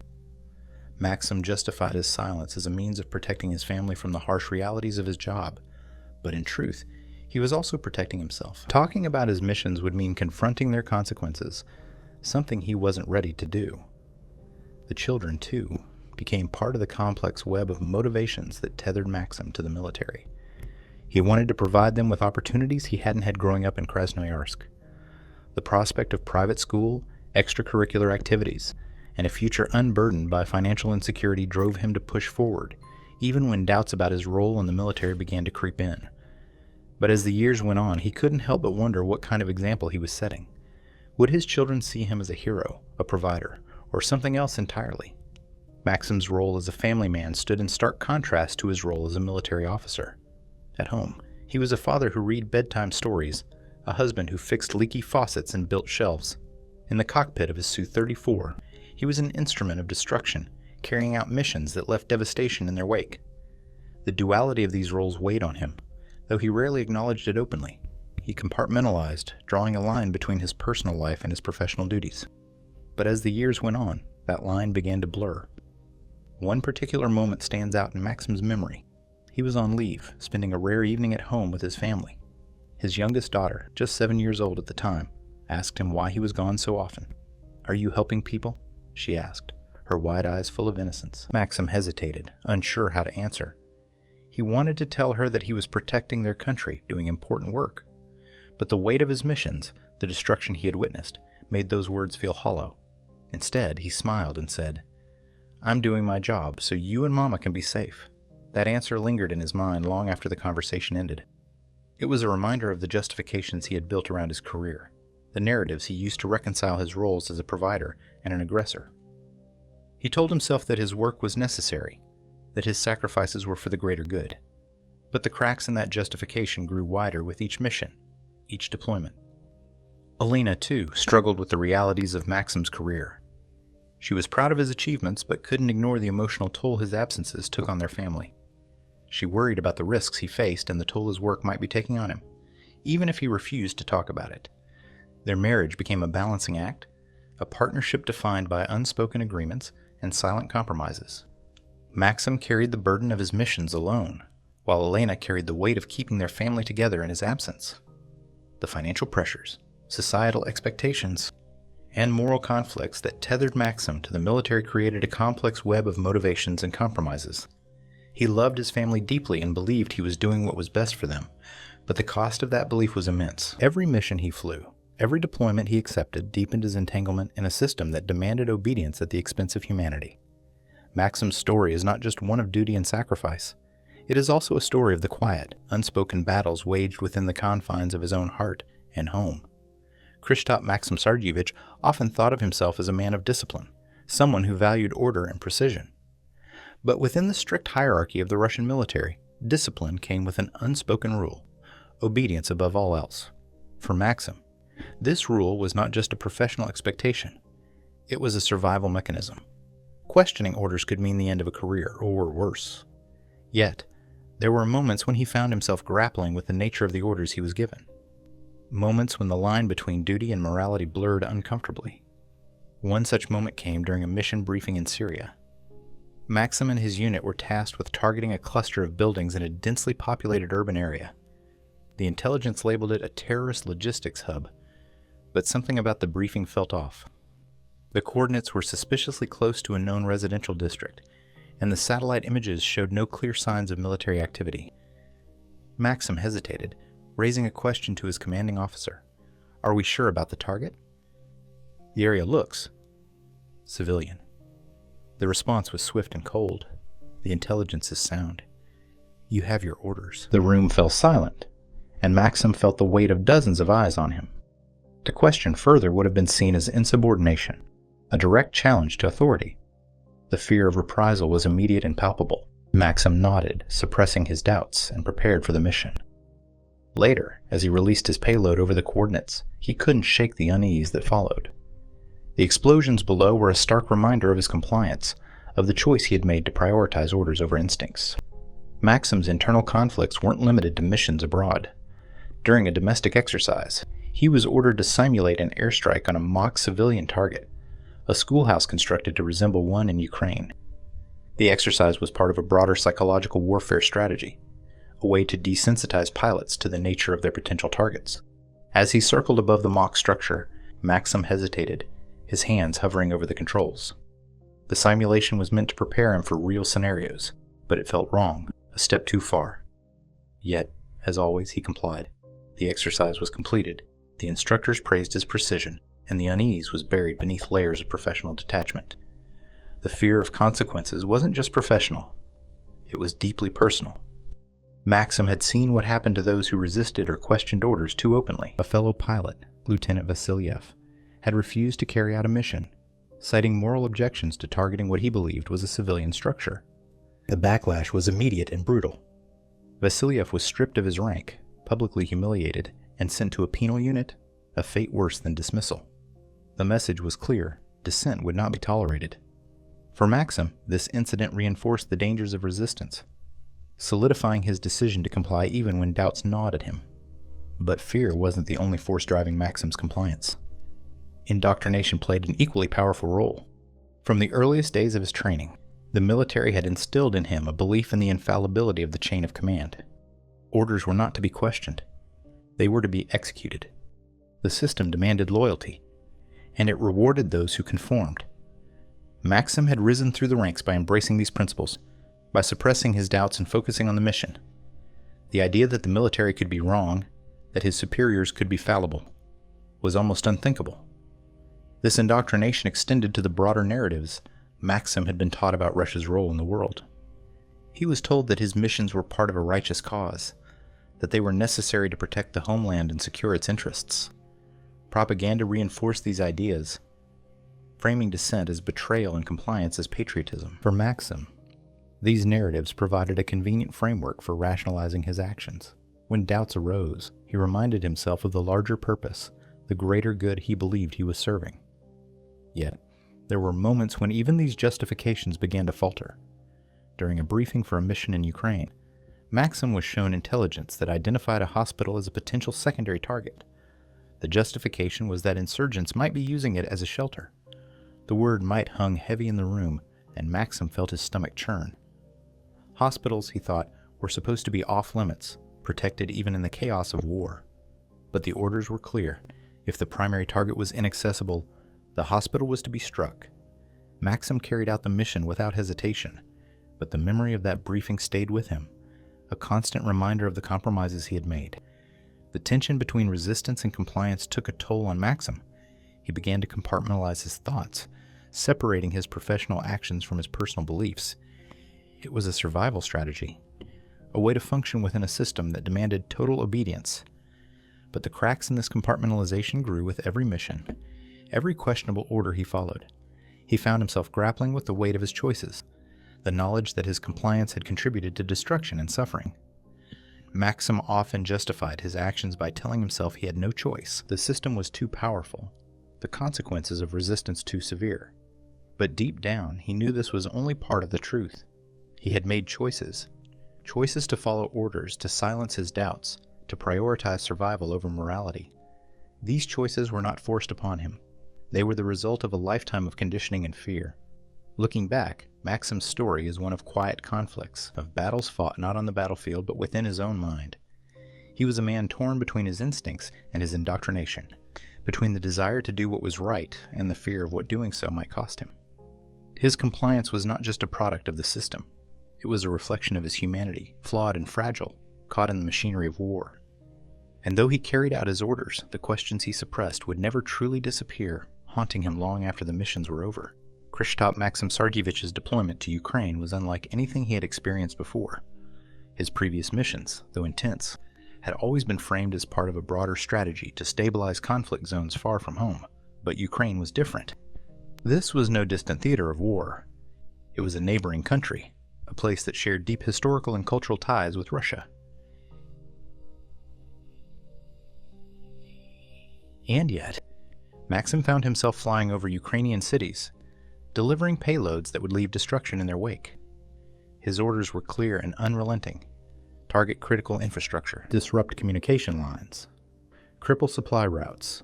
From the cockpit of his Su-34 fighter bomber, Maxim executed his missions with precision. Each flight began with a meticulous briefing, where targets were marked and objectives outlined. On paper, the missions were straightforward, strategic, necessary, and justified by the state's overarching narrative. But as Maxim flew over Ukrainian territory, the reality below told a different story. His first mission was to bomb a railway depot near a small town. The intelligence suggested it was being used to transport military supplies, a vital node in Ukraine's defensive network. As Maxim approached the target, he locked his payload onto the coordinates provided and released the bombs. From the air, the destruction was immediate and total. Fire and smoke erupted from the depot, spreading quickly to the surrounding area. Maxim felt the familiar rush of a successful strike, the satisfaction of completing his mission. But as he ascended, his eyes caught glimpses of nearby buildings, homes, shops, places where ordinary people lived. The devastation extended beyond the depot, consuming much of the town. Maxim didn't linger on the thought. He had followed the coordinates. He had done his job. Each subsequent mission brought more of the same. Bridges, communication towers, and power stations were all targeted in an effort to weaken Ukraine's infrastructure. But the precision strikes rarely stayed confined to their intended targets. Explosions spread to adjacent areas, leaving schools, hospitals, and residential buildings in ruins. Maxim knew this collateral damage was inevitable, yet he told himself it wasn't his responsibility. His role was to carry out orders, not to question them. During one mission, Maxim was tasked with targeting an industrial complex in Kharkiv. The briefing described it as a hub for manufacturing military equipment. As he released his payload, he watched as the bomb struck with devastating accuracy. But as he circled back to assess the damage, he noticed something unsettling. Smoke rising from a nearby residential block, flames licking at the edges of apartment buildings. Civilians ran through the streets, some carrying children, others desperately searching for loved ones. The image stayed with him, even as he returned to base to receive praise for the mission's success. Maxim justified these moments by falling back on the language of duty. He had been trained to follow orders, to trust the intelligence, to execute missions without hesitation. When doubts arose, he reminded himself of the narratives he had been taught. Ukraine was a hostile state, its government illegitimate, its military an extension of a broader threat to Russia's security. The destruction, he told himself, was necessary to achieve victory, to protect his homeland. Yet there were times when the justifications felt thin. One mission involved bombing a communications tower near Mariupol. The tower stood on the outskirts of the city, but the strike caused a chain reaction, setting fire to nearby buildings. Reports later emerged that one of the buildings was a hospital, its patients forced to flee into the chaos. Maxim heard whispers of this back at base but brushed them aside. He told himself the intelligence hadn't been wrong. The collateral damage was unfortunate but unavoidable.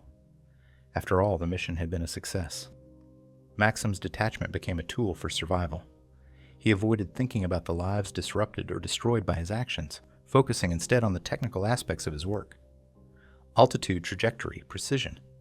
These were the metrics by which he measured success.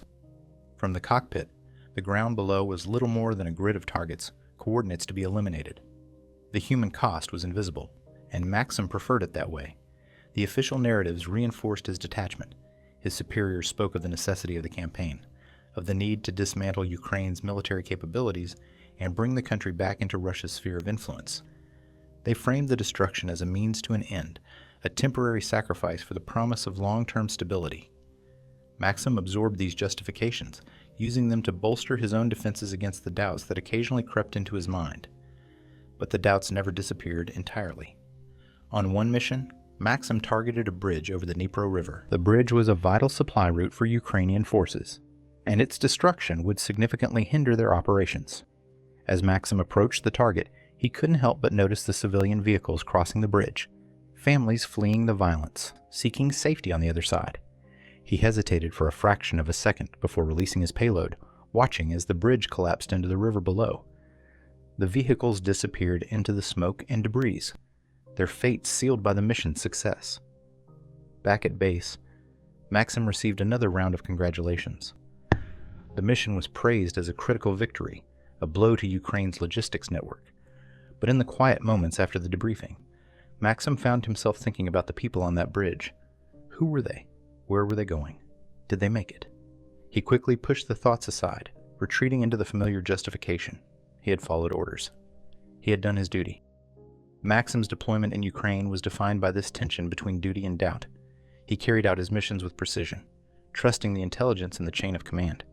Yet the destruction he wrought, the lives his actions disrupted, lingered in the back of his mind. He told himself that his role was necessary, that his compliance was part of a larger plan, but the cost of that compliance, both to the people of Ukraine and to Maxim himself, was undeniable. The destruction he had helped unleash would leave scars, not just on the cities he bombed, but on his own conscience as well. Kryshtop Maxim Sergeevich's missions in Ukraine had followed a pattern: precise, calculated strikes from the safety of altitude, always returning to base without a scratch. But on that fateful day, everything went wrong. His Su-34, the pride of the Russian Air Force, was on a mission to destroy a critical supply route in a contested region. What began as a routine operation quickly spiraled into chaos, forever altering the course of his life. The day started like any other. Maxim and his navigator, Captain Yuri Ivanov, were briefed on their target, a bridge near a key supply hub that Ukrainian forces were using to transport equipment and reinforcements. The coordinates were entered, the flight plan set, and the Su-34 was armed with precision-guided bombs. The mission's success was deemed crucial to disrupting Ukrainian defensive operations, and Maxim approached it with his usual focus and professionalism. The first sign of trouble came as they entered Ukrainian airspace. Their radar system picked up signals of enemy anti-aircraft batteries operating in the area. Maxim had encountered such defenses before, and while they were dangerous, his training and the Su-34's advanced countermeasures had always kept him safe. This time, however, the signals were unusually strong, and the pattern of the radar sweep suggested a coordinated effort to track their position. As they approached the target, Maxim and Yuri began their descent to align with the bombing trajectory. The landscape below was a patchwork of farmland and small towns, dotted with roads and rivers. Maxim's focus was on the target, the bridge coming into view through the cockpit's heads-up display. They were seconds away from releasing their payload when the alarm blared. A missile had locked onto their aircraft. Maxim's instincts kicked in. He deployed flares and chaff, banking sharply to evade the incoming threat. The Su-34's engines roared as he executed a series of maneuvers designed to throw off the missile's guidance system. For a moment, it seemed to work. The alarm subsided, and the missile veered off course, exploding harmlessly in the distance. But the relief was short-lived. Within seconds, a second missile locked on. This time, there was no escape. The missile struck the rear of the Su-34 with devastating force, the explosion ripping through the fuselage and sending the aircraft into a violent spiral. Maxim fought to regain control, his hands gripping the controls as alarms and warnings filled the cockpit. Yuri shouted something, his voice barely audible over the chaos, but Maxim couldn't respond. The damage was too severe. The plane was going down. As the ground rushed up to meet them, Maxim made the call he had hoped he'd never have to make. "Eject," he shouted, pulling the lever that activated the ejection seats. The cockpit canopy blasted away, and Maxim felt the jolt as his seat launched into the air. The last thing he saw before ejecting was Yuri struggling with his harness, the flames consuming the cockpit. Yuri didn't make it out. The moments after ejection were a blur. Maxim's parachute deployed, and he floated downward, disoriented and nauseous from the G-forces of the escape. Below him, the wreckage of the Su-34 smoldered in a field, black smoke billowing into the sky. The ground grew closer, and with it came the realization that he was descending into enemy territory. Maxim hit the ground hard, landing in a field surrounded by trees. He scrambled to his feet, unbuckling his harness and taking stock of his situation. He had no weapon, no radio, and no clear idea of where he was. The adrenaline coursing through his veins dulled the pain of the impact, but the reality of his predicament was impossible to ignore. He was alone, behind enemy lines, with no support and no way out. He moved quickly, instinctively heading toward the tree line for cover. The sound of distant gunfire and shouting reached his ears, a reminder that the Ukrainian forces were close. Maxim's training took over. He stayed low, using the terrain to stay hidden as he made his way toward what he hoped was safety. But every step felt like a gamble, every noise a potential threat. After hours of moving through the forest, exhaustion began to set in. Maxim hadn't eaten or drunk water since the mission began, and the stress of the crash was taking its toll. He found a small clearing and crouched behind a fallen tree, trying to catch his breath. His mind raced, replaying the events of the crash, the explosion, Yuri's final moments. Guilt and fear collided in his thoughts, but he forced himself to stay focused. Survival was all that mattered now. As night fell, Maxim's luck ran out. A patrol of Ukrainian soldiers, alerted by the wreckage of the Su-34, had been combing the area. Maxim heard them before he saw them. The crackle of radios, the rustling of boots in the underbrush. He tried to stay hidden, but the beam of a flashlight cut through the darkness, landing squarely on him. "Stop!" A voice shouted in Ukrainian, and Maxim froze. The soldiers surrounded him, their weapons trained on his chest. Maxim raised his hands, his heart pounding in his chest. He couldn't understand their words, but their meaning was clear. He was a prisoner now. The soldiers searched him, finding nothing but the survival gear he had managed to grab before ejecting. They bound his hands and escorted him through the forest, their rifles always at the ready. Maxim kept his head down, trying to process the events of the day. The loss of Yuri, the downing of his plane, the terrifying realization that he was now in the hands of the enemy. All of it swirled in his mind. When they finally reached a makeshift camp, Maxim was handed over to another group of soldiers. They spoke to him in clipped tones, asking questions he couldn't, or wouldn't, answer. Exhausted, bruised, and overwhelmed, Maxim felt a sense of finality settle over him. His life as a pilot, as a soldier, had ended in that crash. What came next was uncertain. But one thing was clear. The war he had fought from the skies had now brought him to the ground, and he would have to face its consequences head-on. Kryshtop Maxim Sergeevich had carried out many bombing missions, each one framed as a necessary step in Russia's campaign to weaken Ukraine's defenses. His briefings were filled with military jargon and tactical objectives, designed to focus his mind on the mission and not the consequences. But as the war progressed, the nature of his targets began to shift. Schools, hospitals, residential neighborhoods. These were not military objectives, yet they found their way onto his target list. For Maxim, following orders meant carrying out these strikes, even as his conscience started to rebel. One such mission stood out.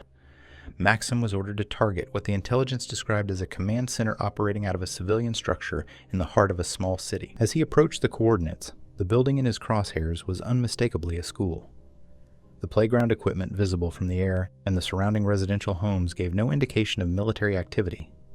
But the orders were clear.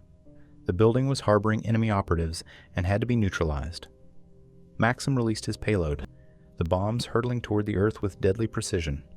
Moments later, the school erupted in flames, the explosion sending debris flying in every direction.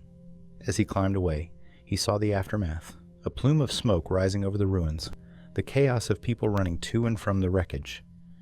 Back at base, the mission was deemed a success, the intelligence reports praising the strike's effectiveness. But Maxim couldn't shake the image of the school, the nagging thought that something about the intelligence had been wrong, or deliberately misleading. Another mission targeted a hospital on the outskirts of a city. The briefing claimed that insurgents were using the facility as a shelter and base of operations. Maxim questioned the validity of the intelligence during the pre-flight meeting, but was quickly shut down. "This comes from the top," his commanding officer said. "We have to eliminate the threat." Maxim complied, taking off with the coordinates locked into his system. The hospital strike was devastating. The building crumbled under the force of the bombs, its occupants buried beneath the rubble. Images of the destruction would later surface on international news outlets, patients being pulled from the debris, doctors and nurses running for safety, bodies wrapped in sheets lined up in a nearby parking lot. Maxim avoided watching the reports, telling himself he had only done his job, that the blame lay with those who gave the orders. These incidents, and others like them, became the focus of Maxim's interrogations after his capture. The interviewer, calm but relentless, laid out the evidence against him. Satellite images, eyewitness accounts, video footage taken in the aftermath of his strikes. "Do you deny that you bombed this school?" they asked, showing him a photo of the destroyed playground. Maxim hesitated before responding. "I followed orders," he said quietly. "I trusted the intelligence." The interviewer pressed on. "In this hospital? Do you think those patients were combatants? That the doctors were enemy operatives?" Maxim looked down, unable to meet their gaze. "I didn't know," he murmured. "I wasn't told." But the interviewer didn't let him off the hook. "You didn't know, or you didn't want to know. Did you not see the signs? The red cross on the roof of the hospital? The children's drawings outside the school? Did you not question why you were targeting these places?" Maxim's justifications began to crumble under the weight of the evidence. He had no answers, only the same refrain. "I was following orders." The interviewer countered. "At what point does following orders stop being an excuse? When do you take responsibility for what you've done?" The tension in these moments was palpable. Maxim, a man trained to execute missions with precision and discipline, was now confronted with the human cost of his actions. The photos and stories presented by the interviewer painted a picture of suffering and devastation, one that he had played a direct role in creating. For the first time, he was forced to reckon with the fact that his missions had not just targeted military infrastructure, but had left deep scars on civilian communities. One particularly haunting story involved a theater in Mariupol, a building clearly marked with the word Sergeevich painted in massive letters visible from the air. The theater had been bombed during one of Maxim's missions, the explosion killing dozens of civilians who had taken shelter inside. When questioned about this, Maxim insisted he hadn't seen the markings, that the building had been identified as a legitimate target. But the interviewer wasn't convinced. "You're telling me you flew over that building, dropped bombs, and didn't see the word Sergeevich? Was it invisible to you, or were you just unwilling to look?" Maxim had no response. The weight of these accusations, the evidence laid out before him, left him struggling to maintain the narrative he had clung to throughout his military career, the idea that he was simply a soldier following orders, that the responsibility lay elsewhere, no longer held up under scrutiny. The interviewer's challenges revealed not only the flaws in Maxim's justifications, but also the broader systemic issues that enabled such actions. The military's chain of command, the reliance on questionable intelligence, the propaganda that framed civilian casualties as collateral damage, all of it contributed to a culture where atrocities were normalized and accountability was absent. For Maxim, these interrogations were a turning point. They forced him to confront the reality of his missions, to see the faces behind the destruction he had caused. Schools, hospitals, theaters, these were not just structures. They were places filled with lives, with stories, with people who would never recover from the devastation wrought by his actions. And while Maxim continued to insist he had no choice, the evidence suggested otherwise. He had made choices, and those choices had consequences he could no longer deny. Kryshtop Maxim Sergeevich was not just a pilot. He was a product of a system that justified its actions through a relentless torrent of propaganda. Throughout his military career, he had been immersed in narratives designed to rationalize the most destructive missions. When he flew over Ukrainian cities, releasing bombs that obliterated schools, hospitals, and homes, he didn't see himself as an aggressor. He saw himself as a soldier fulfilling a necessary duty, one rooted in the twin objectives of denazification and demilitarization. These terms were introduced early in the Russian campaign and repeated constantly in military briefings, state media, and even casual conversations among soldiers. Denazification invoked the ghosts of World War II, framing Ukraine's government as an existential threat rooted in fascism. Demilitarization suggested that every target, whether a supply depot or a residential neighborhood, was part of a broader effort to neutralize Ukraine's capacity to fight. For soldiers like Kryshtop, these words became a shield, a way to deflect guilt and justify the atrocities they carried out. Kryshtop's interrogations after his capture revealed how deeply these narratives had taken hold. When questioned about his missions, he often invoked these terms as though they were self-evident truths. "We were protecting Russian-speaking people," he explained. "Ukraine's government was full of extremists. We had to act to prevent a larger conflict." The interviewer pressed him on these points, asking for specifics. Who were these extremists? What evidence did you see of their existence? Kryshtop faltered. He had no first-hand knowledge, no concrete examples.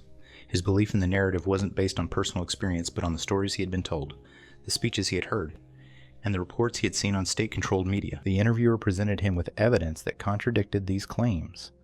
Images of peaceful protests in Ukrainian cities, footage of civilians fleeing airstrikes, testimonials from survivors of bombings like the one he carried out on the Mariupol theater. "Do these people look like extremists to you?" the interviewer asked. "Did you ever see anything that justified calling them Nazis?" Kryshtop hesitated before responding. "I didn't see it directly," he admitted. "But that's what we were told. We trusted the intelligence. The trust Kryshtop placed in the narratives provided to him wasn't unique. The Russian military relied on propaganda to create a sense of moral certainty among its ranks. Soldiers were shown carefully edited footage and reports that framed Ukraine as a nation in chaos, its government illegitimate, its people divided and oppressed. These stories were designed to dehumanize Ukrainians, making it easier for soldiers like Kryshtop to carry out missions that targeted civilian infrastructure. But the cracks in this narrative became apparent as Kryshtop's interrogations continued. The interviewer pointed out inconsistencies in the intelligence he had relied on, highlighting instances where military targets turned out to be civilian buildings. They questioned how he could believe in denazification when the people killed in his strikes were schoolchildren, doctors, and families. Kryshtop struggled to reconcile these contradictions. "We didn't know," he said. "We believed we were doing what was right." But the interviewer challenged this rationalization. "You didn't know, or you didn't want to know. Did you question the orders? Did you question the intelligence? Or was it easier to believe the propaganda?"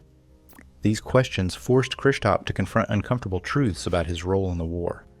He had accepted the narratives provided to him because they absolved him of responsibility. If the mission was necessary, if the targets were truly threats, then his actions were justified.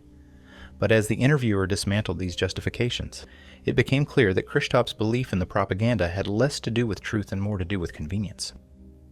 The use of propaganda wasn't limited to briefings or official reports. It permeated every aspect of Russian military culture. Soldiers were inundated with stories of heroism and sacrifice, tales of Russian pilots striking precise blows against dangerous enemies. Kryshtop himself had been praised as a hero after missions that, in reality, left devastation in their wake.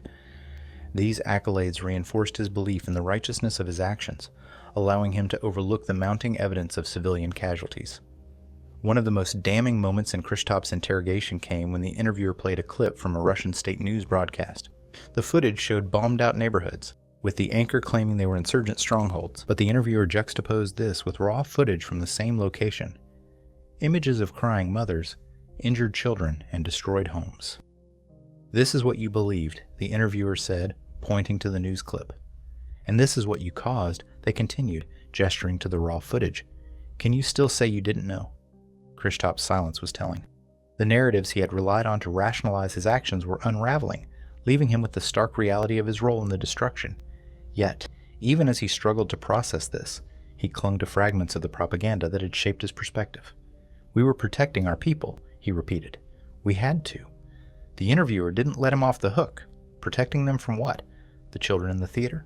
The patients in the hospital? What threat did they pose to you? For Kryshtop, the interrogation wasn't just a challenge to his actions. It was a challenge to the worldview he had been taught to accept. The propaganda that had justified his missions was revealed as a facade, a tool used to manipulate soldiers into compliance. And while Kryshtop continued to insist he was following orders, the evidence presented to him suggested otherwise. He hadn't just been a victim of propaganda. He had been a willing participant in a system that thrived on it.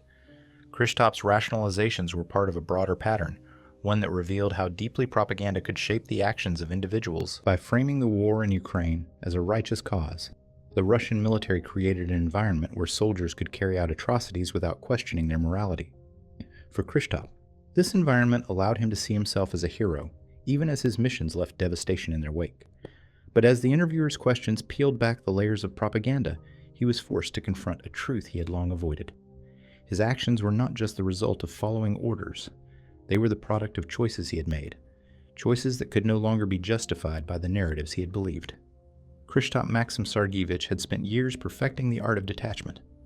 As a pilot, his job was to follow orders, execute missions with precision, and return to base.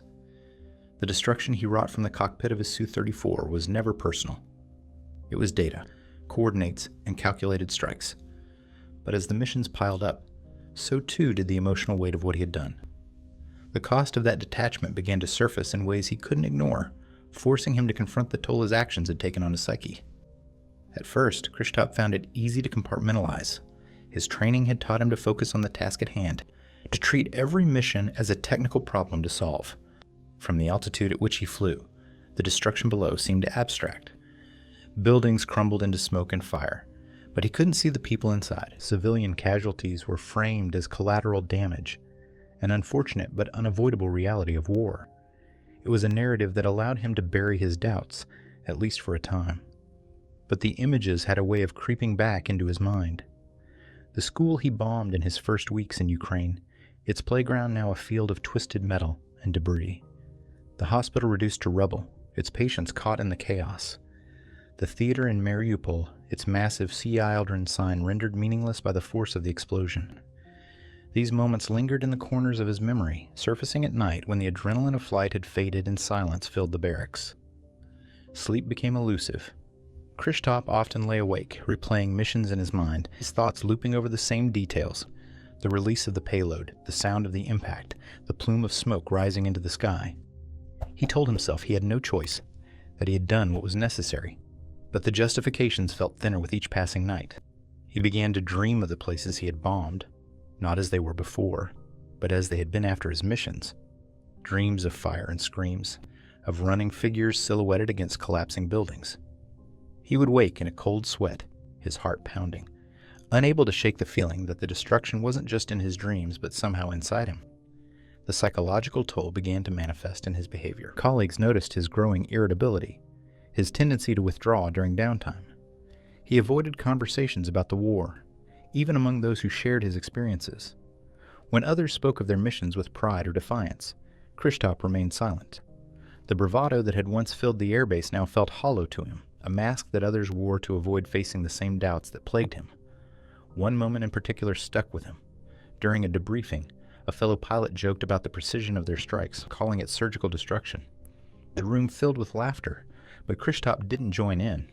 His mind flashed to the rubble of a residential building he had bombed just days earlier. The images he had glimpsed from a passing drone feed showing bodies being pulled from the wreckage. There was nothing surgical about it, he thought. It was chaos, plain and simple. But Kryshtop kept these thoughts to himself. The culture of the military left little room for vulnerability or introspection. Questioning the morality of their actions was seen as weakness, a betrayal of the unity and discipline that kept the unit functioning. And so, Kryshtop internalized his doubts, locking them away in a mental compartment labeled necessary sacrifices. It was a coping mechanism, one that allowed him to continue flying missions even as his conscience began to fray. The cracks in his compartmentalization widened after the downing of his plane. As a prisoner of war, he could no longer avoid the consequences of his actions. His interrogators didn't let him hide behind military jargon or official narratives. They showed him photos of the destruction he had caused, recounted stories from survivors who had lost everything in his strikes. For the first time, he was forced to confront the human cost of his missions without the distance provided by altitude in a cockpit. These moments of confrontation were devastating. Kryshtop found himself overwhelmed by guilt and shame, emotions he had spent years suppressing. He began to question not just the orders he had followed, but the choices he had made to comply with them. Had he truly believed in the narratives of denazification and demilitarization, or had he used them as excuses to avoid responsibility? Was he a soldier doing his duty, or a man complicit in atrocities? One night, lying in his cell, Kryshtop allowed himself to think about the people he had killed. Not as faceless statistics or collateral damage, but as individuals. The children in the theater, the patients in the hospital, the families in their homes. He wondered who they were, what lives they had led before his bombs ended them. He imagined their last moments, the fear and confusion they must have felt, and the thought was almost too much to bear. For the first time, Kryshtop admitted to himself that he had been running from these thoughts all along. The compartmentalization, the detachment, the justifications, they were all tools to protect himself from the truth. And now, stripped of his rank, his aircraft, and the system that had supported him, he had no choice but to face that truth. In that moment of introspection, Kryshtop found himself grappling with a question that had no easy answer. Could he ever atone for what he had done? The lives lost, the destruction caused, these were things he could never undo. He had followed orders, yes, but he had also made choices. Choices that had led to unimaginable suffering. As the silence of his cell enveloped him, Kryshtop realized that his guilt was a burden he would carry for the rest of his life. The psychological toll of his missions wasn't just about the horrors he had witnessed. It was about the man he had become in the process. A man who had once dreamed of flight, who had seen himself as a protector, but who now had to reckon with the weight of his actions. And in that reckoning, there was no escape. Only the hope, however faint, that acknowledgement could be the first step toward redemption. Kryshtop Maxim Sergeevich's capture marked the end of his life as he knew it. In the moments after his ejection from the burning Su-34, his focus had been on survival. But as his feet touched the ground in the fields of Ukraine, the weight of what lay ahead began to settle in. He was no longer a pilot executing missions with precision from the safety of altitude. He was now on the ground, vulnerable, surrounded by the very people whose lives his bombs had upended. The field where he landed was eerily silent, the only sound the rustling of wind through the grass. Maxim scrambled to free himself from the parachute harness, his heart pounding as he scanned the horizon for signs of movement. He knew Ukrainian forces would be searching for the wreckage of his downed plane, and for him. Every second felt like an eternity as he darted toward a tree line, hoping the foliage would provide enough cover to plan his next move. It wasn't long before the sound of voices reached his ears.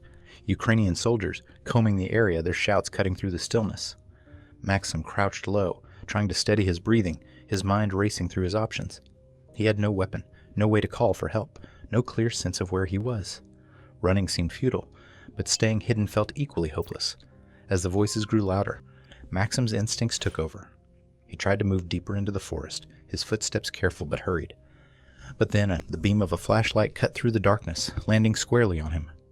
"Stop," a voice shouted in Ukrainian, and Maxim froze. The sound of weapons being cocked followed, the soldiers closing in on him with deliberate precision. Maxim raised his hands, his heart pounding in his chest. The soldiers surrounded him, their rifles trained on his every move. Though he didn't understand their words, their tone was clear. Any sudden action would end badly for him. One soldier stepped forward and barked an order, gesturing for Maxim to kneel. He complied, lowering himself slowly to the ground as his mind raced through the possibilities of what would happen next. The soldiers searched him methodically, removing the survival kit he had managed to grab before ejecting. They spoke to each other in quick, clipped sentences, their faces a mixture of tension and determination. Maxim tried to read their expressions, but their eyes offered no clues. Were they angry? Resigned? He couldn't tell. The journey to their camp was a blur. With his hands bound and a soldier's rifle pressed into his back, Maxim stumbled through the forest, the events of the day replaying in his mind. The explosion that had ripped through his plane, Yuri's final moments, the descent to the ground, and now this, the sharp reality of being a prisoner of war. Every step felt heavier than the last as he was marched toward the unknown. When they reached the makeshift camp, Maxim was handed over to another group of soldiers. These men were quieter, their expressions unreadable, as they led him into a small, dimly lit room. They removed his bindings, but left him under guard, the presence of the rifles a constant reminder of his situation. For the first time since his capture, he was given water and allowed to sit. The simple act of drinking felt surreal, his body and mind still reeling from the day's events. The initial treatment by the Ukrainian forces was not what Maxim had expected. There was no immediate violence, no outburst of anger. Instead, there was an unsettling calm, a sense of control that unnerved him more than aggression might have. The soldiers were professional, their movements precise, their questions direct. They wanted to know who he was, where he had come from, what his mission had been. Maxim gave the bare minimum of answers, sticking to the protocols he had been taught for such situations. But the calm professionalism of the soldiers didn't erase the tension in the air. Maxim could feel their eyes on him, the weight of their judgment. He wasn't just a prisoner. He was a symbol of the destruction they had witnessed, a representative of the force that had bombed their cities, killed their families, and turned their lives upside down. Even in the silence, he could feel their anger simmering just beneath the surface. As the hours turned into days, Maxim's sense of time began to blur. The initial shock of his capture gave way to a dull, gnawing fear. He had no idea what would happen to him, no sense of how long he would be held or what his captors intended. The interrogations began slowly, the questions probing but measured. The soldiers wanted to know about his missions, his unit, his superiors. Maxim deflected as best he could, offering vague answers and repeating the same phrases he had been trained to use. But he knew it was only a matter of time before they pushed harder. In the quiet moments between interrogations, Maxim found himself reflecting on his situation. He thought about his family, Elena and the children, wondering if they knew he had been captured, if they were safe. He thought about his missions, the destruction he had caused, the people who had suffered because of his actions. And he thought about Yuri, his navigator, whose seat had failed to eject. The guilt of leaving him behind weighed heavily on Maxim, a constant presence that he couldn't shake. The soldiers who guarded him rarely spoke, but their presence was a reminder that he was far from home. The language barrier, the unfamiliar surroundings, the knowledge that he was now at the mercy of his enemies, it all contributed to a growing sense of isolation. Maxim had always prided himself on his ability to remain composed under pressure, but this was unlike anything he had faced before. He wasn't in control anymore, and that realization was almost as suffocating as the bonds they had tied around his wrists. Maxim's initial days in captivity were defined by tension and uncertainty. He was alive, but for the first time in his life, he wasn't sure if that was a blessing or a curse. The war he had fought from the safety of the skies had brought him crashing down to earth. forcing him to confront the reality of his actions and the people he had hurt.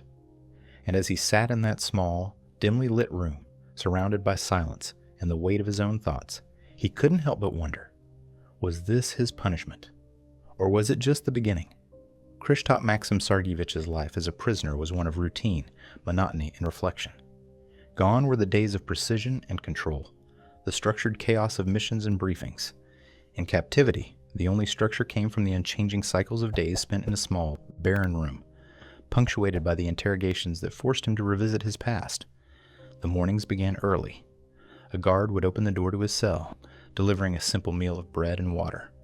The act was mechanical, devoid of words or eye contact, and Maxim quickly learned not to expect more. The food was plain, barely enough to keep him going, but he ate it methodically, focusing on each bite as a way to distract himself from the oppressive silence that dominated his days. After breakfast, the waiting began. Hours stretched into what felt like days, with no clock to measure time and no way to mark the passage of hours. The walls of his cell were bare, the furniture minimal. A cot, a small table, and a chair. There was no window, only a faint sliver of light from the high vent above the door. The monotony of the environment matched the monotony of his routine, and Maxim often found himself pacing the length of the room, counting steps just to keep his mind occupied. At first, he tried to resist reflection. He focused on the practicalities of his situation, how to endure, how to answer questions without revealing too much, how to hold on to his identity as an officer. But the silence was unforgiving, stripping away distractions and forcing him inward.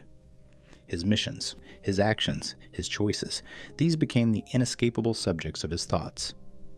He began to replay his missions in his mind, examining them with a clarity he had avoided before. The school he had bombed, its playground now a wasteland of rubble. The hospital reduced to ashes, its patients buried beneath the debris. The theater in Mariupol, marked with the word "See a Children," now just another ruin in the city's broken landscape. The images came back to him unbidden, vivid, and sharp, refusing to fade. Maxim had always been able to compartmentalize, to separate his duties as a pilot from the consequences of his actions.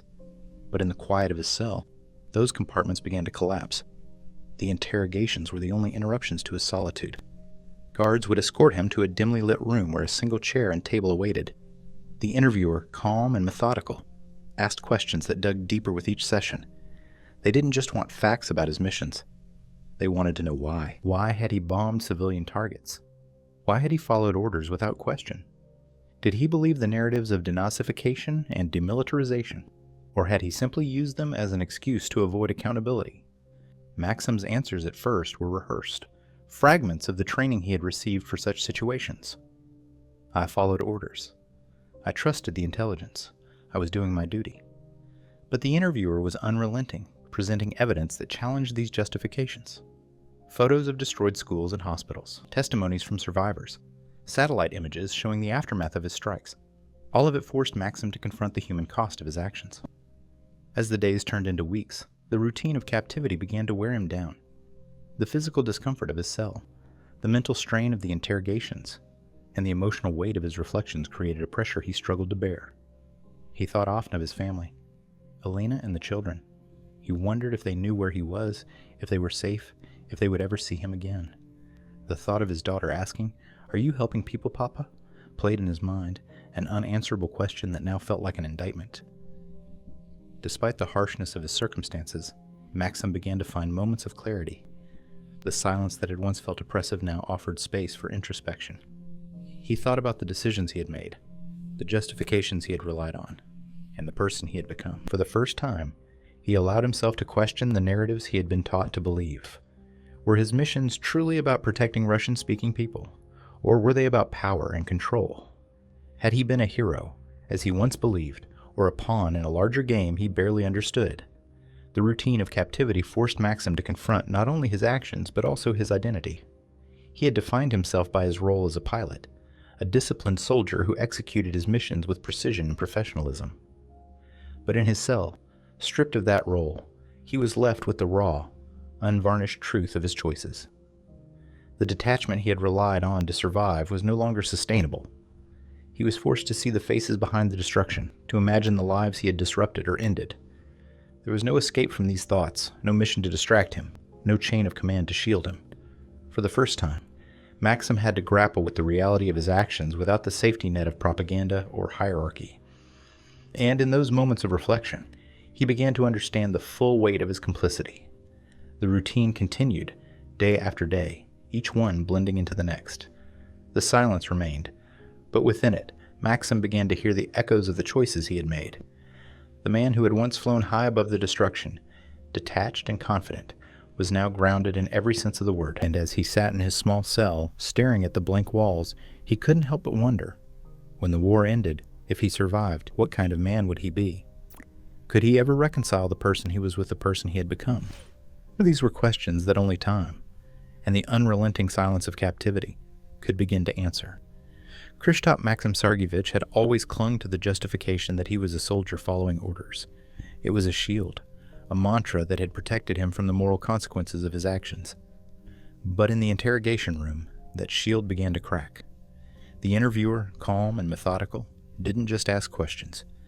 They dismantled his defenses piece by piece, using evidence, logic, and Kryshtop's own words against him. The sessions began with the same refrain Maxim had repeated throughout his career. I followed orders. I trusted the intelligence. But the interviewer wasn't satisfied with surface-level responses. They started with the specifics, bringing up individual missions and forcing Maxim to confront their details. You bombed a school in Kharkiv, the interviewer said, sliding a photo across the table.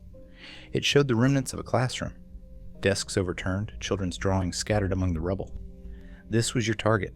Can you still say it was a legitimate military objective? Maxim hesitated, his usual response stuck in his throat. We were told it was being used as a command center, he said finally, his voice faltering. We didn't know there were children inside. The interviewer's gaze didn't waver. You didn't know, or you didn't want to know. The playground equipment, the murals on the walls, these were visible from the air. Did you look? Or did you simply accept what you were told? The silence that followed was heavy. Maxim shifted uncomfortably in his seat, but the interviewer didn't relent. They pulled out another photo, this one showing the Mariupol Theater, its roof painted with the word C. Ildren in massive, unmistakable letters. And this? You targeted a theater filled with civilians. The word C.H. Ildren was visible from above. How do you explain this? Maxim's hands clenched into fists. I didn't see it, he said, his tone defensive. I followed the coordinates I was given. The intelligence said it was a staging area for enemy forces. The intelligence the interviewer repeated, their voice sharp but controlled. The same intelligence that told you to bomb hospitals, residential neighborhoods, and refugee convoys. Did you never question it? Did you ever wonder why your missions always seemed to result in civilian casualties? Maxim opened his mouth to respond, but found he had no words. The images the interviewer presented were damning, and their questions cut through the justifications he had relied on for so long. The excuses. I was following orders, I trusted the intelligence, now felt hollow even to him. The interviewer moved on, their tone shifting from accusatory to almost conversational, which somehow made their words hit harder. You've mentioned denazification and demilitarization as reasons for your actions. Let's talk about that. What evidence did you see that justified calling these people Nazis? Did you see extremist activity in the cities you bombed? Did you witness any of this supposed oppression of Russian-speaking people? Maxim stared at the table, avoiding the interviewer's gaze. I didn't see it directly, he admitted, his voice barely audible. But that's what we were told. And you believed it? The interviewer leaned forward, their tone growing sharper. You dropped bombs on schools and hospitals based on nothing more than what you were told? You never questioned it. Not once? Maxim's silence was answer enough. The interviewer continued, their words relentless. You're an educated man, a senior officer. You were trained to think critically, to assess risks, to evaluate targets. And yet you accepted every order without hesitation, even when the evidence in front of you contradicted the narrative. Why? The question hung in the air, the weight of it pressing down on Maxim. He felt cornered, exposed, his justifications stripped away one by one. I didn't have a choice, he said finally, his voice cracking. If I refused orders, I would have been punished. My family. The interviewer cut him off. Your family? And what about the families of the people you bombed? The children you killed? The parents who buried their loved ones because of your actions? Did you think about them when you chose to comply? Maxim's head dropped into his hands. The interviewer's words struck at the heart of his guilt, the emotions he had tried so hard to suppress. For years, he had told himself he was a soldier, a professional, someone who followed orders to serve a greater purpose.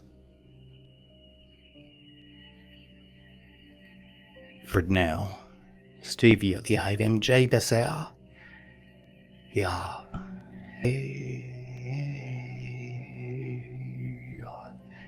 Jag shavas i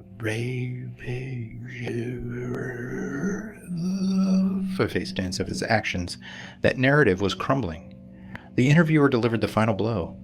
Following orders doesn't absolve you of responsibility, Lieutenant Colonel. You had a choice, Star. It's our time shoes. Daddy's eye. For those that are sure for you. Following order, you halted on Porsche quiz for the public causes. Fliegels pusher som som är ju skulle miss human show you know guys just you says assistant that lied to kettles. I petition reset your church comes you more yet. He said he'll lie you at Zuzi wall tall. As he all knowing out here Austria. Have a critical just has happened to king. And then no near here. And now narrative no jag vet stops. That's The reality of it, male the auntie of Verdes. He was petite for James Fitch Haas when it was snails, and it was a grass wiped him was it all. And it's 9 pledge of 50 as a clutch us saying so yeah like probably didn't share it want to make to that has got what I think instead of what I do less than what I could heal. How does sometimes I found out first I meant that after me at the other dudes and do things like some said to do everything that you know the sweet world of stems honey. The stay at the coach, my factor say because of here and 5 years dead. There comes so is to attack our cause. I some people that will access house gas because maybe we won't say we won't believe you or legally. Maxim stared at them, his mind racing with questions he couldn't answer. Had he truly believed in the cause, or had he simply been too afraid to question it? The contradictions in his justifications had been laid bare, and with them, the man he thought he was. Maxim had always seen himself as a soldier, a professional, someone who followed orders for the greater good. But now, he saw himself for what he truly was, a man who had chosen compliance over conscience, and who now had to live with the weight of that choice. Kryshtop Maxim Sergeevich had spent most of his military career suppressing doubt, pushing away the pangs of conscience that arose during his missions. But in captivity, faced with the relentless probing of his interrogators in the silence of his cell, those moments of guilt began to surface. The cracks in his narrative widened with each passing day, exposing a man grappling with the weight of his actions. One of the earliest moments came during an interrogation about the theater in Mariupol. The interviewer presented him with satellite images of the word Sea Aldrin painted in massive visible letters on the roof. "Did you see this?" they asked, their voice calm but insistent. Maxim shifted uncomfortably in his chair. "No," he said, his voice barely audible. "I didn't see it." The interviewer leaned forward. "How could you not? It was impossible to miss." "Do you mean you didn't see it, or you didn't want to see it?" Maxim hesitated, his usual defenses faltering. "I don't know," he said finally, his voice cracking. "Maybe I didn't look closely enough. Maybe I didn't want to know." It was the first time Maxim admitted even a sliver of responsibility, and the weight of the words hung in the air. For years, he had relied on the distance provided by his cockpit, the clarity of coordinates and missions stripped of their human cost. But here, in this small room, he couldn't escape the reality of what he had done. Another moment came during a discussion of the hospital he had bombed. The interviewer presented him with photos of the aftermath. Beds crushed beneath rubble, medical staff digging through debris with their bare hands, patients lying motionless on stretchers.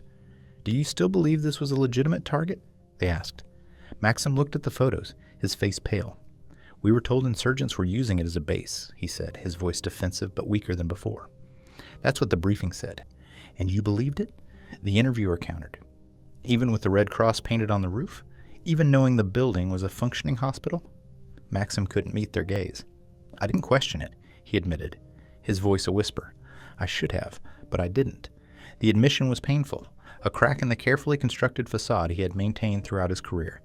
Maxim had always told himself he was a soldier, someone who followed orders and trusted the chain of command. But now, confronted with the evidence of his actions, that narrative no longer felt sufficient. In the quiet of his cell, these moments replayed in his mind, each one cutting deeper than the last. He thought about the faces of the people affected by his missions, the crying mother he had seen in a drone feed, cradling her injured child amid the rubble of a residential building, the old man searching through the wreckage of his home, his face etched with despair, the children running barefoot through the chaos, their eyes wide with fear. Maxim had always tried to avoid thinking about these people. He told himself it was easier not to know, that it wasn't his job to consider the consequences. But now, he couldn't escape them. Their faces haunted his dreams, their cries echoing in his mind. He began to wonder if he had ever truly believed in the cause, or if he had simply gone along with it because it was easier than resisting. During one interrogation, the interviewer asked him directly, "Do you feel guilt for what you've done?" Maxim froze, the question cutting through him like a blade. He wanted to deny it, to cling to the justifications that had carried him this far. But the truth was undeniable. "Yes," he said finally, his voice trembling. "I feel guilt. I think about it every day." The interviewer pressed further. "Do you feel guilty because of what you've done, or because you were caught?" The question hung in the air, and Maxim didn't know how to answer. He wanted to believe his guilt was genuine, that he was capable of remorse. But a part of him wondered if the shame he felt was tied more to his capture, to the loss of his rank and identity, than to the lives he had taken. The moments of guilt came in waves, sometimes subtle, sometimes overwhelming. He recalled the bridge he had bombed, its collapse sending civilian vehicles plunging into the river below. At the time, he had dismissed it as collateral damage, focusing instead on the strategic success of cutting off a supply route. But now, in the silence of his cell, he thought about the people in those cars, families, workers, refugees, and the terror they must have felt in their final moments. Maxim also thought about Yuri, his navigator, who had died in the explosion that brought down their plane. Yuri had always been more skeptical of their missions, sometimes voicing quiet doubts that Maxim had brushed aside. "We don't see the whole picture," Yuri had said once, after a particularly destructive mission. "Do you ever wonder if we're doing the right thing?" Maxim had laughed it off at the time, dismissing Yuri's concerns as unnecessary sentiment. But now he wished he had listened. He wished he had asked more questions, taken more risks, done something, anything, to challenge the system. The guilt was a constant presence, gnawing at the edges of his mind. It wasn't just about the people he had hurt, or the missions he had carried out. It was about the man he had become. Someone who had chosen compliance over conscience, who had followed orders even when they went against everything he had once believed in. As the days stretched into weeks, Maxim began to accept that there was no escaping his guilt. It was part of him now, a weight he would carry for the rest of his life. But in those moments of reflection, he also began to see it as something more, a chance to confront the truth, to reckon with his actions, and perhaps, in some small way, to seek redemption. Whether that redemption was possible, he didn't know. But for the first time, he allowed himself to hope. Kryshtop Maxim Sergeevich's early days as a prisoner were marked by disorientation and fear. But as the weeks turned into months, he began to adapt to the stark realities of captivity. Gone were the rigid hierarchies and structured routines of his military career. Instead, his days were dictated by the rhythms of the prison and the unpredictable moods of his captors. Survival meant finding a new way to navigate this unfamiliar world. The first thing Maxim noticed was the silence. In the military, there was always noise, engines roaring, orders being shouted, the constant hum of activity. But here, in the confines of his cell, the quiet was unbroken except for the occasional shuffle of boots or the metallic clang of a door. At first, the silence was suffocating, amplifying his thoughts and forcing him to confront the memories he had tried so hard to suppress. Over time, though, he began to embrace it, using the stillness to reflect and strategize. Interactions with his captors were a daily occurrence, and they varied in tone. Most of the Ukrainian soldiers treated him with professional detachment, addressing him only when necessary and avoiding unnecessary cruelty. They were firm but not sadistic, a fact that surprised Maxim given the destruction he had caused. There were moments, however, when he felt the weight of their judgment. A guard's lingering glare, the deliberate slam of a food tray on the table. These small gestures reminded him that he was not just a prisoner. He was a symbol of the suffering his missions had inflicted. One guard, a young man in his 20s, occasionally broke the silence. He would ask Maxim questions, not as part of an interrogation, but out of curiosity. "What did you think when you bombed our cities?" he asked one day, his tone more curious than accusatory. Maxim didn't know how to answer. "I didn't think," he said finally. "I followed orders." The guard nodded but didn't reply, leaving Maxim to wonder whether he was being judged or pitied. Interactions with fellow prisoners added another layer to Maxim's experience. The prison held a mix of captured Russian soldiers, some of whom had served alongside him. The camaraderie that might have existed in the barracks was absent here. Most of the prisoners kept to themselves, wary of revealing too much or showing vulnerability. A few whispered conversations took place in the yard during their brief supervised breaks, but trust was in short supply. One prisoner, a young conscript named Ivan, sought Maxim out during one of these breaks. "You were an officer, weren't you?" he asked hesitantly, his voice low. Maxim nodded. "What was it like, flying those missions? Did you ever see what happened after?" Maxim's first instinct was to brush him off, but something about Ivan's wide eyes and anxious demeanor stopped him. "No," he said finally. "We didn't see. We weren't supposed to." The conversation ended there, but the questions lingered in Maxim's mind. The daily routines of captivity became a strange source of comfort. Meals were simple but regular, and the guards adhered to a predictable schedule. Maxim began to find solace in these small certainties. The act of eating, of walking in the yard, of returning to his cell. These became anchors in a world that had otherwise been upended. He even began to look forward to the interrogations, if only because they provided a break from the monotony and gave him a chance to engage with another human being. Adapting to captivity also meant learning to manage his emotions. At first, anger and frustration were his constant companions. He resented his captors, his superiors, the war that had brought him here. But over time, those feelings gave way to something else: acceptance. Maxim realized that his anger wasn't serving him, that it was only making the long days feel even longer. Instead, he began to focus on the small victories: finishing a meal, completing a walk in the yard, surviving another day. There were moments of unexpected humanity, both from his captors and his fellow prisoners. One guard, noticing Maxim's fraying uniform, handed him a clean shirt without saying a word.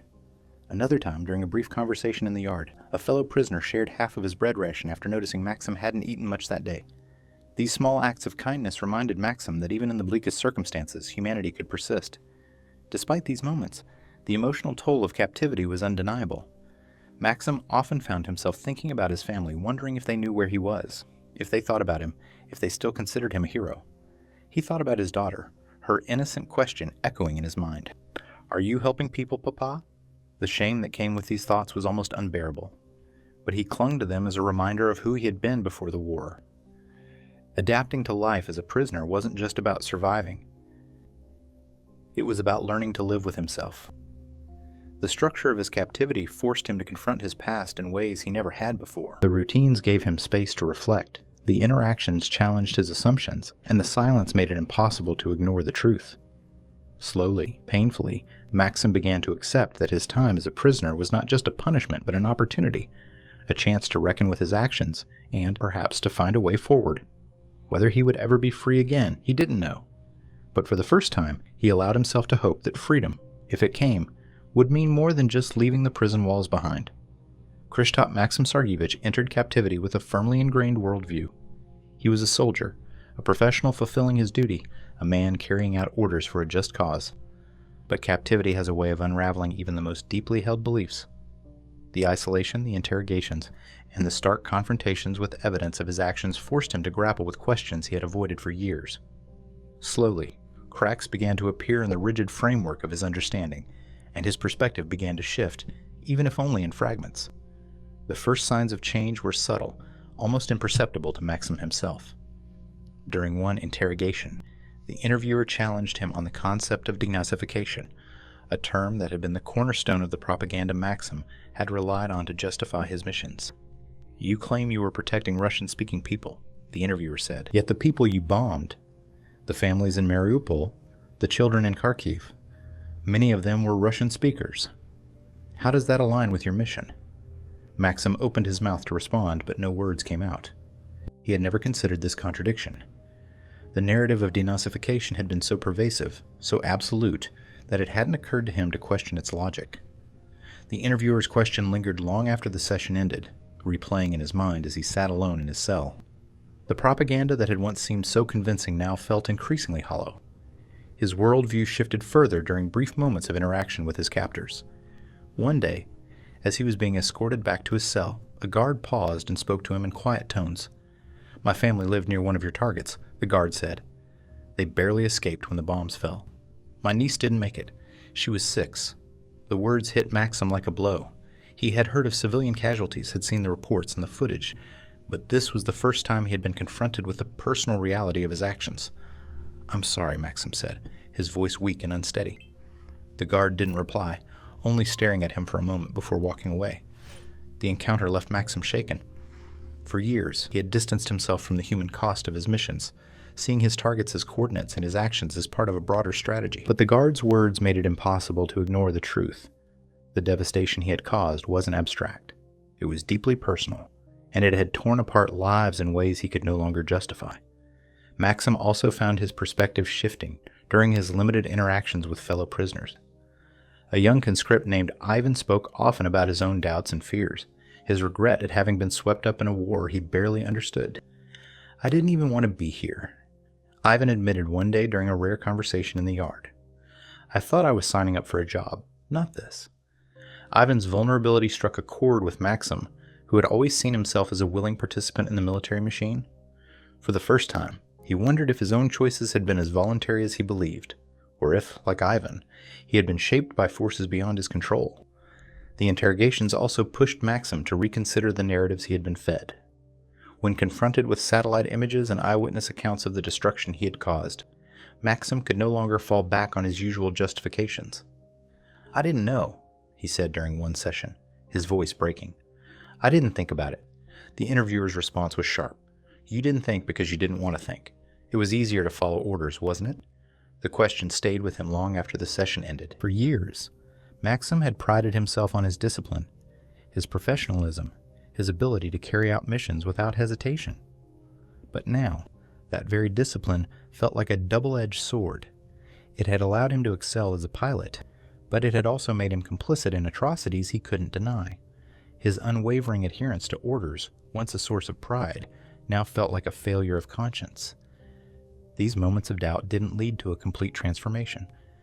Maxim still struggled to reconcile his actions with the person he believed himself to be. He clung to fragments of his old beliefs, telling himself that he had been a soldier doing his duty, that the system had left him no choice. But the cracks in his narrative grew wider with each passing day, forcing him to confront truths he had spent years avoiding. One of the most profound shifts came during a conversation with the interviewer about his family. "You said you did this for them," the interviewer began. "To provide for them, to protect them. But have you thought about how they'll see you now? What your daughter will think when she learns what you've done?" The question cut deep. Maxim had always seen himself as a protector, someone who had made sacrifices for the sake of his family. But now, he wasn't so sure. Would his daughter see him as a hero, or as a man who had traded morality for compliance? Would his wife understand the choices he had made, or would she see him as a stranger? The uncertainty was unbearable, and for the first time, Maxim admitted to himself that his actions might have caused more harm than good. The shifts in Maxim's perspective were incomplete, more like glimmers of realization than a full reckoning. He still struggled to fully accept responsibility for his actions, still relied on the safety net of following orders. But the seeds of doubt had been planted, and they grew with each passing day. The propaganda that had once shaped his worldview was no longer impenetrable. The narratives he had relied on to justify his actions no longer felt convincing. In the quiet of his cell, Maxim began to see the world differently. He wasn't just a soldier following orders. He was a man who had made choices, and those choices had consequences. The clarity of this realization was both liberating and devastating. It forced him to confront not only the destruction he had caused, but also the person he had become. And while the road to true understanding and accountability was still long, Maxim had taken the first, halting steps toward seeing the world, and himself, in a new light.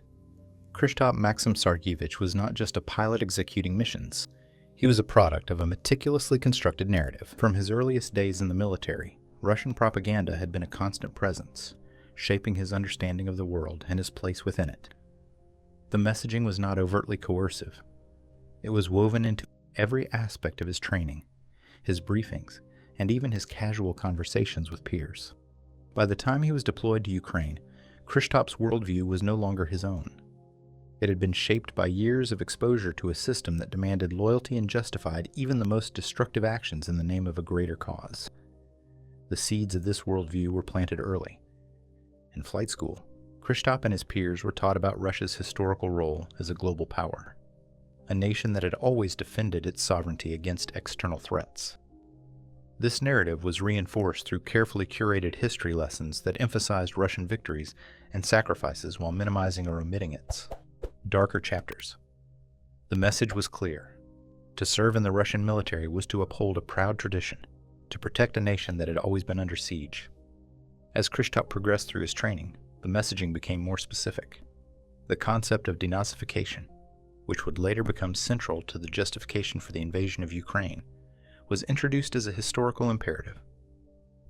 Instructors framed modern conflicts as extensions of World War II, with Russia standing as the last bulwark against the resurgence of fascism. This framing was deliberate, tapping into the deep cultural memory of the Great Patriotic War, a time when every Russian family had made sacrifices for the greater good. By the time the war in Ukraine began, Kryshtop had been exposed to years of this narrative.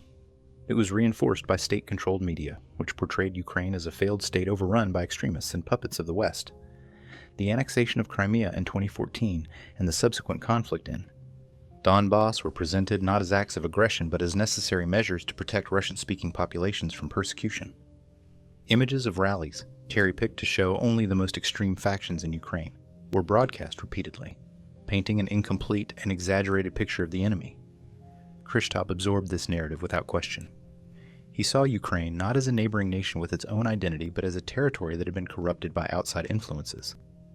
The rhetoric of denazification and demilitarization gave his missions a sense of purpose, allowing him to see his actions as part of a righteous struggle.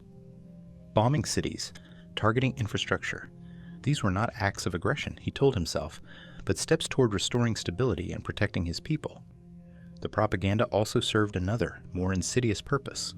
It dehumanized the enemy. Ukrainian civilians were rarely mentioned in briefings or news reports, and when they were, it was often to cast them as complicit in the actions of their government.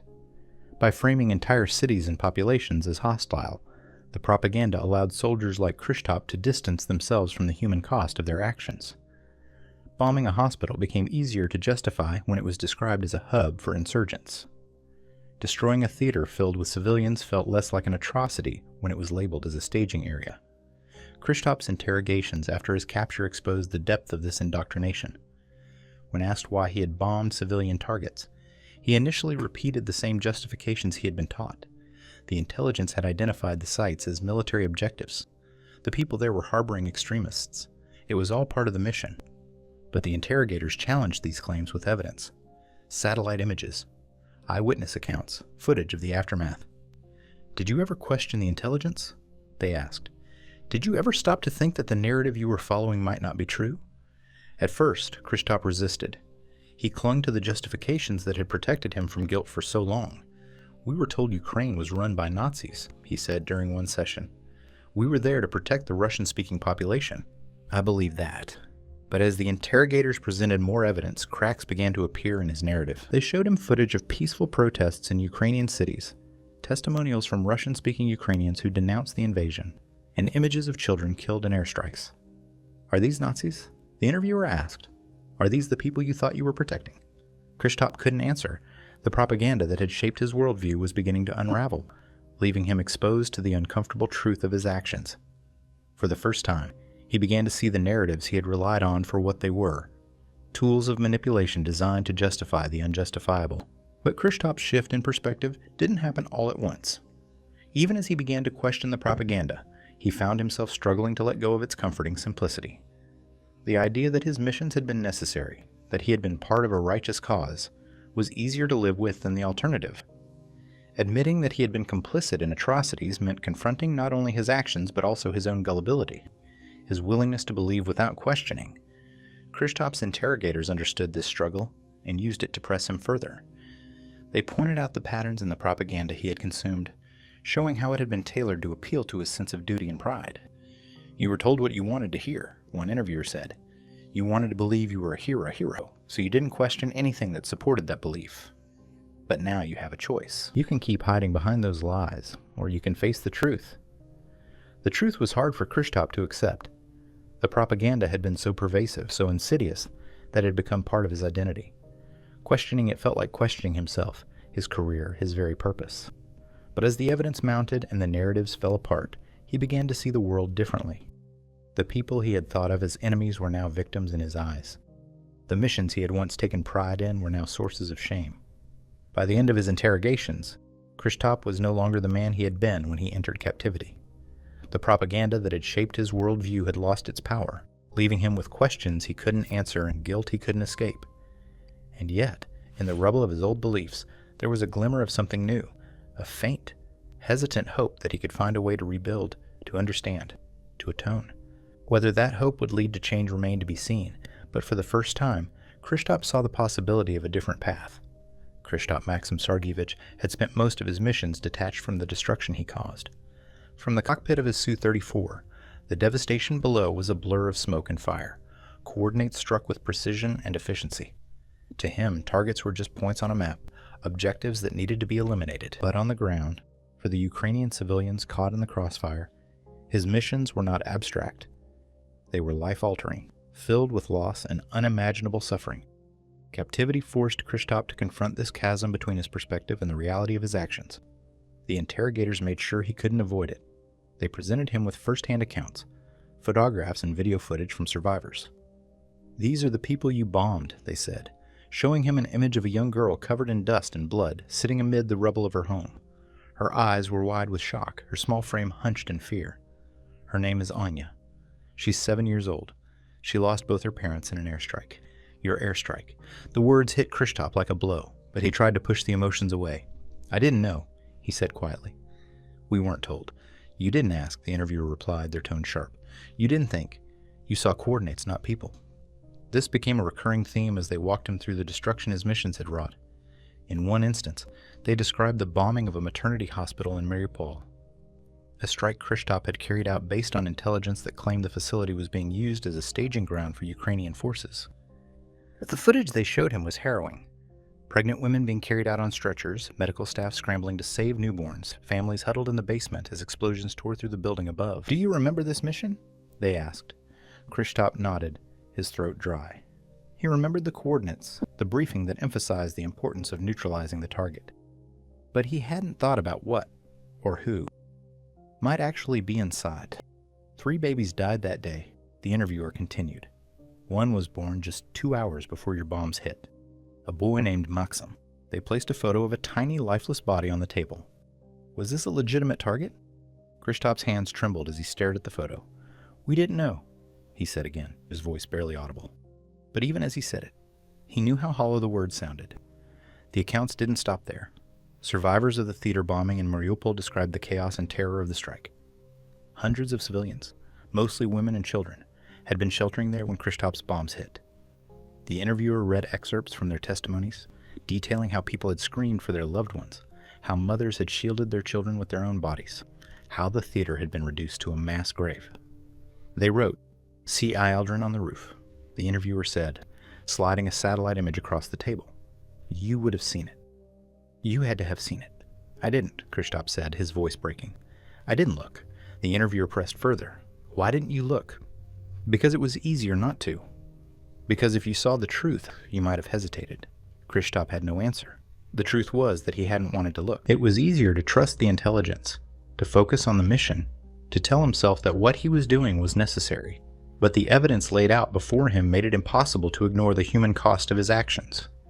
The destruction of civilian infrastructure also came under scrutiny. Bridges, power plants, and water facilities targeted during his missions left millions of Ukrainians without basic necessities.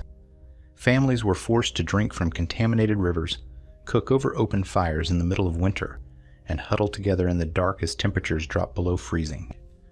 The interviewer described how elderly couples had died of hypothermia in their own homes, how children had fallen ill from drinking polluted water. "These are the consequences of your missions," they said. "Not just buildings destroyed, but lives uprooted, communities torn apart. Do you understand that now?" Kryshtop nodded, his eyes downcast. He thought back to the briefings. The clinical way targets were described, strategic nodes, supply hubs, communications relays. The human element had been stripped away, reduced to numbers and objectives. He had never considered the people living in the neighborhood surrounding those targets, the lives shattered by the shockwaves of his bombs. One story stayed with him more than any other. A mother, Oksana, had been cooking dinner when an airstrike destroyed her apartment building. She lost her husband and 2 sons in the blast. She survived, but suffered burns across most of her body. The interviewer showed Kryshtop a video of Oksana, her face scarred, her voice trembling as she described the moment her world fell apart. "I didn't even hear the explosion," she said. "I just remember waking up in the rubble and calling for my boys. But they didn't answer." As he listened, Kryshtop felt a knot tighten in his chest. He tried to tell himself that this wasn't his fault, that he hadn't known, that he had only been following orders. But the excuses rang hollow in his mind. Oksana's pain, her loss, wasn't abstract. It was real, tangible, and undeniable. And he had played a part in it. For years, Kryshtop had relied on detachment to shield himself from guilt. From the altitude at which he flew, the destruction he caused had been distant and impersonal. But captivity had stripped away that distance, forcing him to confront the faces and stories of the people whose lives he had destroyed. The devastation he had seen as strategic success now felt like something else entirely, a failure of humanity, a betrayal of the very principles he had once believed he was defending. By the end of his interrogations, Kryshtop was no longer the man who had entered captivity. The accounts of civilians, the images of destruction, the testimonies of survivors, all of it had forced him to reevaluate his role in the war.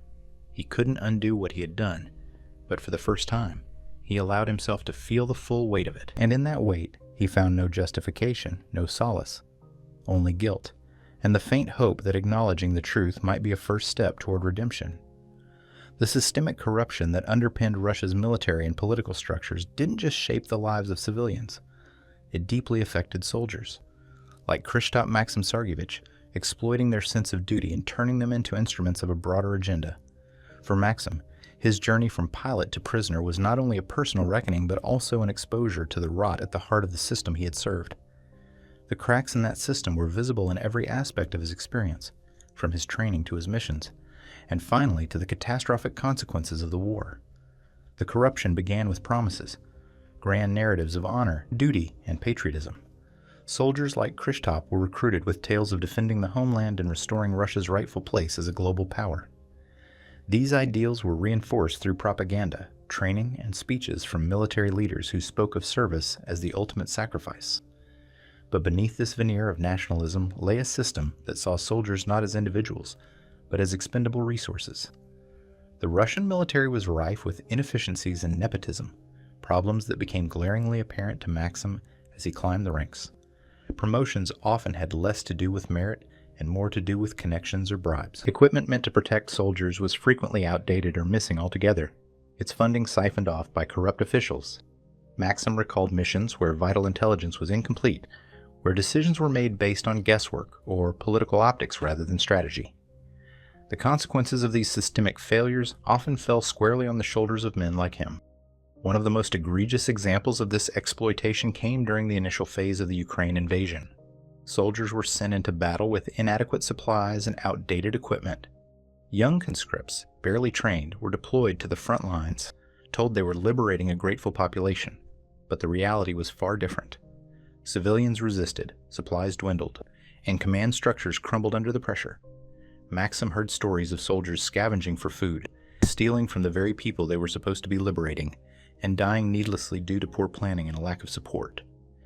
The corruption wasn't limited to the battlefield.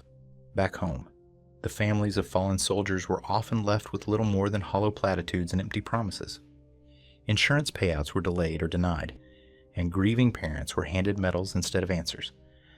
This exploitation extended to the civilian population as well, as propaganda painted a picture of unity and purpose while the war's true costs were hidden. Resources that should have gone toward supporting soldiers and their families were funneled into the pockets of oligarchs and officials who profited from the chaos. For Maxim, the systemic corruption was most evident in the intelligence failures that defined his missions. Briefings were often vague, based on questionable sources or outright fabrications. Targets were selected with little regard for their actual strategic value, and civilian casualties were dismissed as collateral damage. The pressure to deliver results, combined with the lack of oversight or accountability, created an environment where mistakes were inevitable and their consequences devastating. When interrogators asked Maxim about the bombing of civilian targets, he initially fell back on the justifications he had been taught. The intelligence was sound, the missions were necessary, the system was trustworthy. But as they presented him with evidence of the destruction he had caused, he began to see the truth. The intelligence wasn't just flawed. It was a byproduct of a system that prioritized expedience over accuracy, politics over human lives. The systemic failures extended beyond the military to the very fabric of Russian governance. The war itself was driven by a small cadre of elites who stood to benefit from its continuation. Contracts for weapons, supplies, and infrastructure were awarded to companies with close ties to the Kremlin, enriching a select few while leaving soldiers on the ground to bear the brunt of the consequences. Propaganda campaigns diverted attention away from these realities, framing dissent as treason and creating an atmosphere of fear and compliance. Maxim's interrogators made a point of highlighting these systemic issues, challenging him to see the role he had played within this corrupt machinery. "Do you think your superiors cared about you?" one asked. "Do you think they cared about the civilians you bombed? Or were you just another piece on the board, expendable and replaceable?" The question cut deep. Maxim had always prided himself on his professionalism, his commitment to the mission. But now he saw how that commitment had been exploited.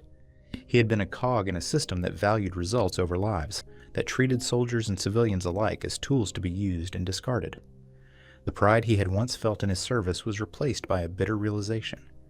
He had been complicit in perpetuating a system that thrived on suffering and deception.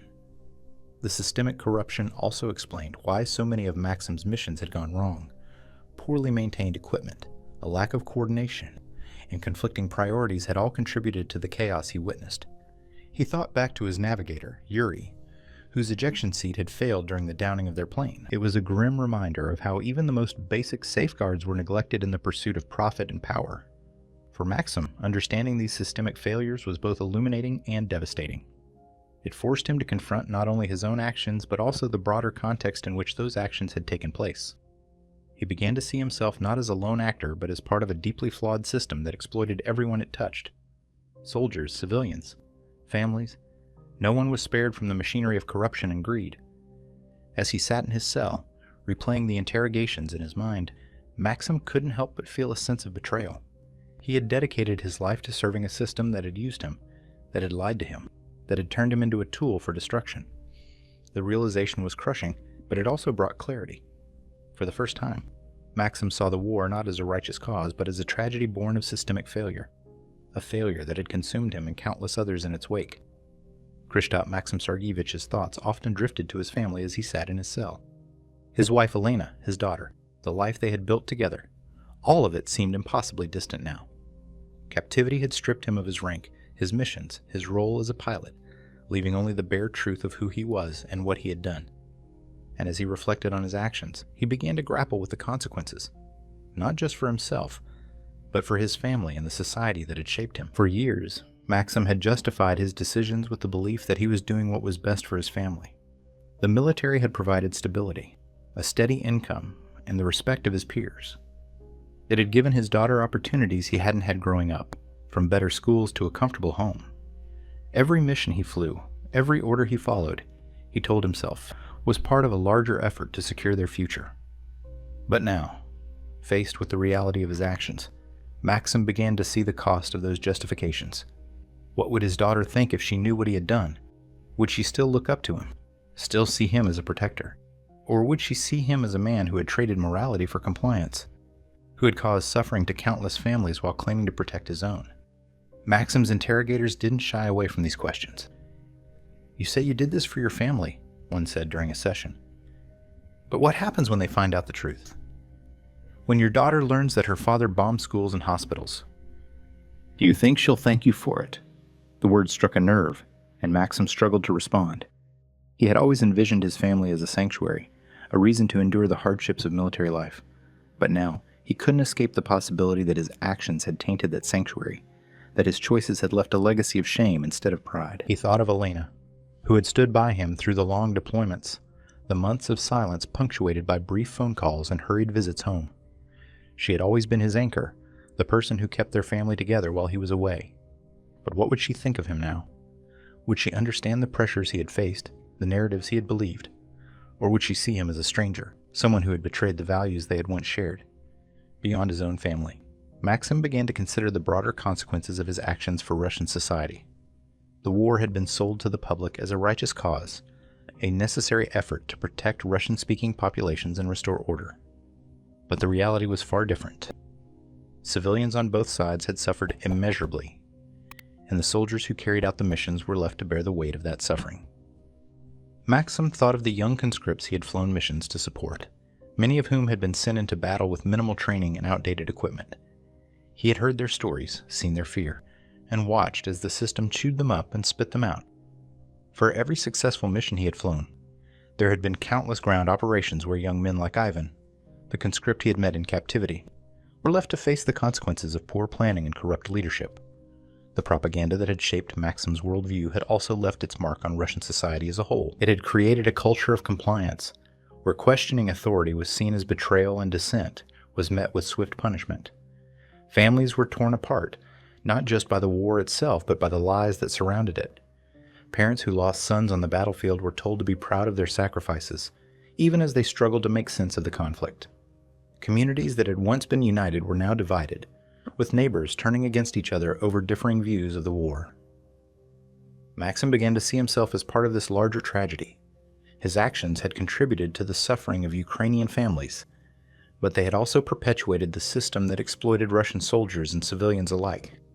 The choices he had made, choices that had once seemed so clear, so justified, now felt like betrayals of the very people he had sought to protect. One night, lying awake in his cell, Maxim allowed himself to imagine what life might be like for Elena and their daughter now. He wondered if they knew he was alive, if they thought about him, if they still considered him part of their family. The thought of returning home filled him with equal parts hope and dread. Could he face them knowing what he had done? Would they even want him back? The long-term consequences for Russian society weighed heavily on his mind. The war had left scars that would take generations to heal, if they ever healed at all. Trust in institutions was eroded, families were fractured, and the propaganda that had fueled the conflict continued to sow division. Maxim couldn't help but feel complicit in this devastation, a man who had played his part in a system that had brought so much pain.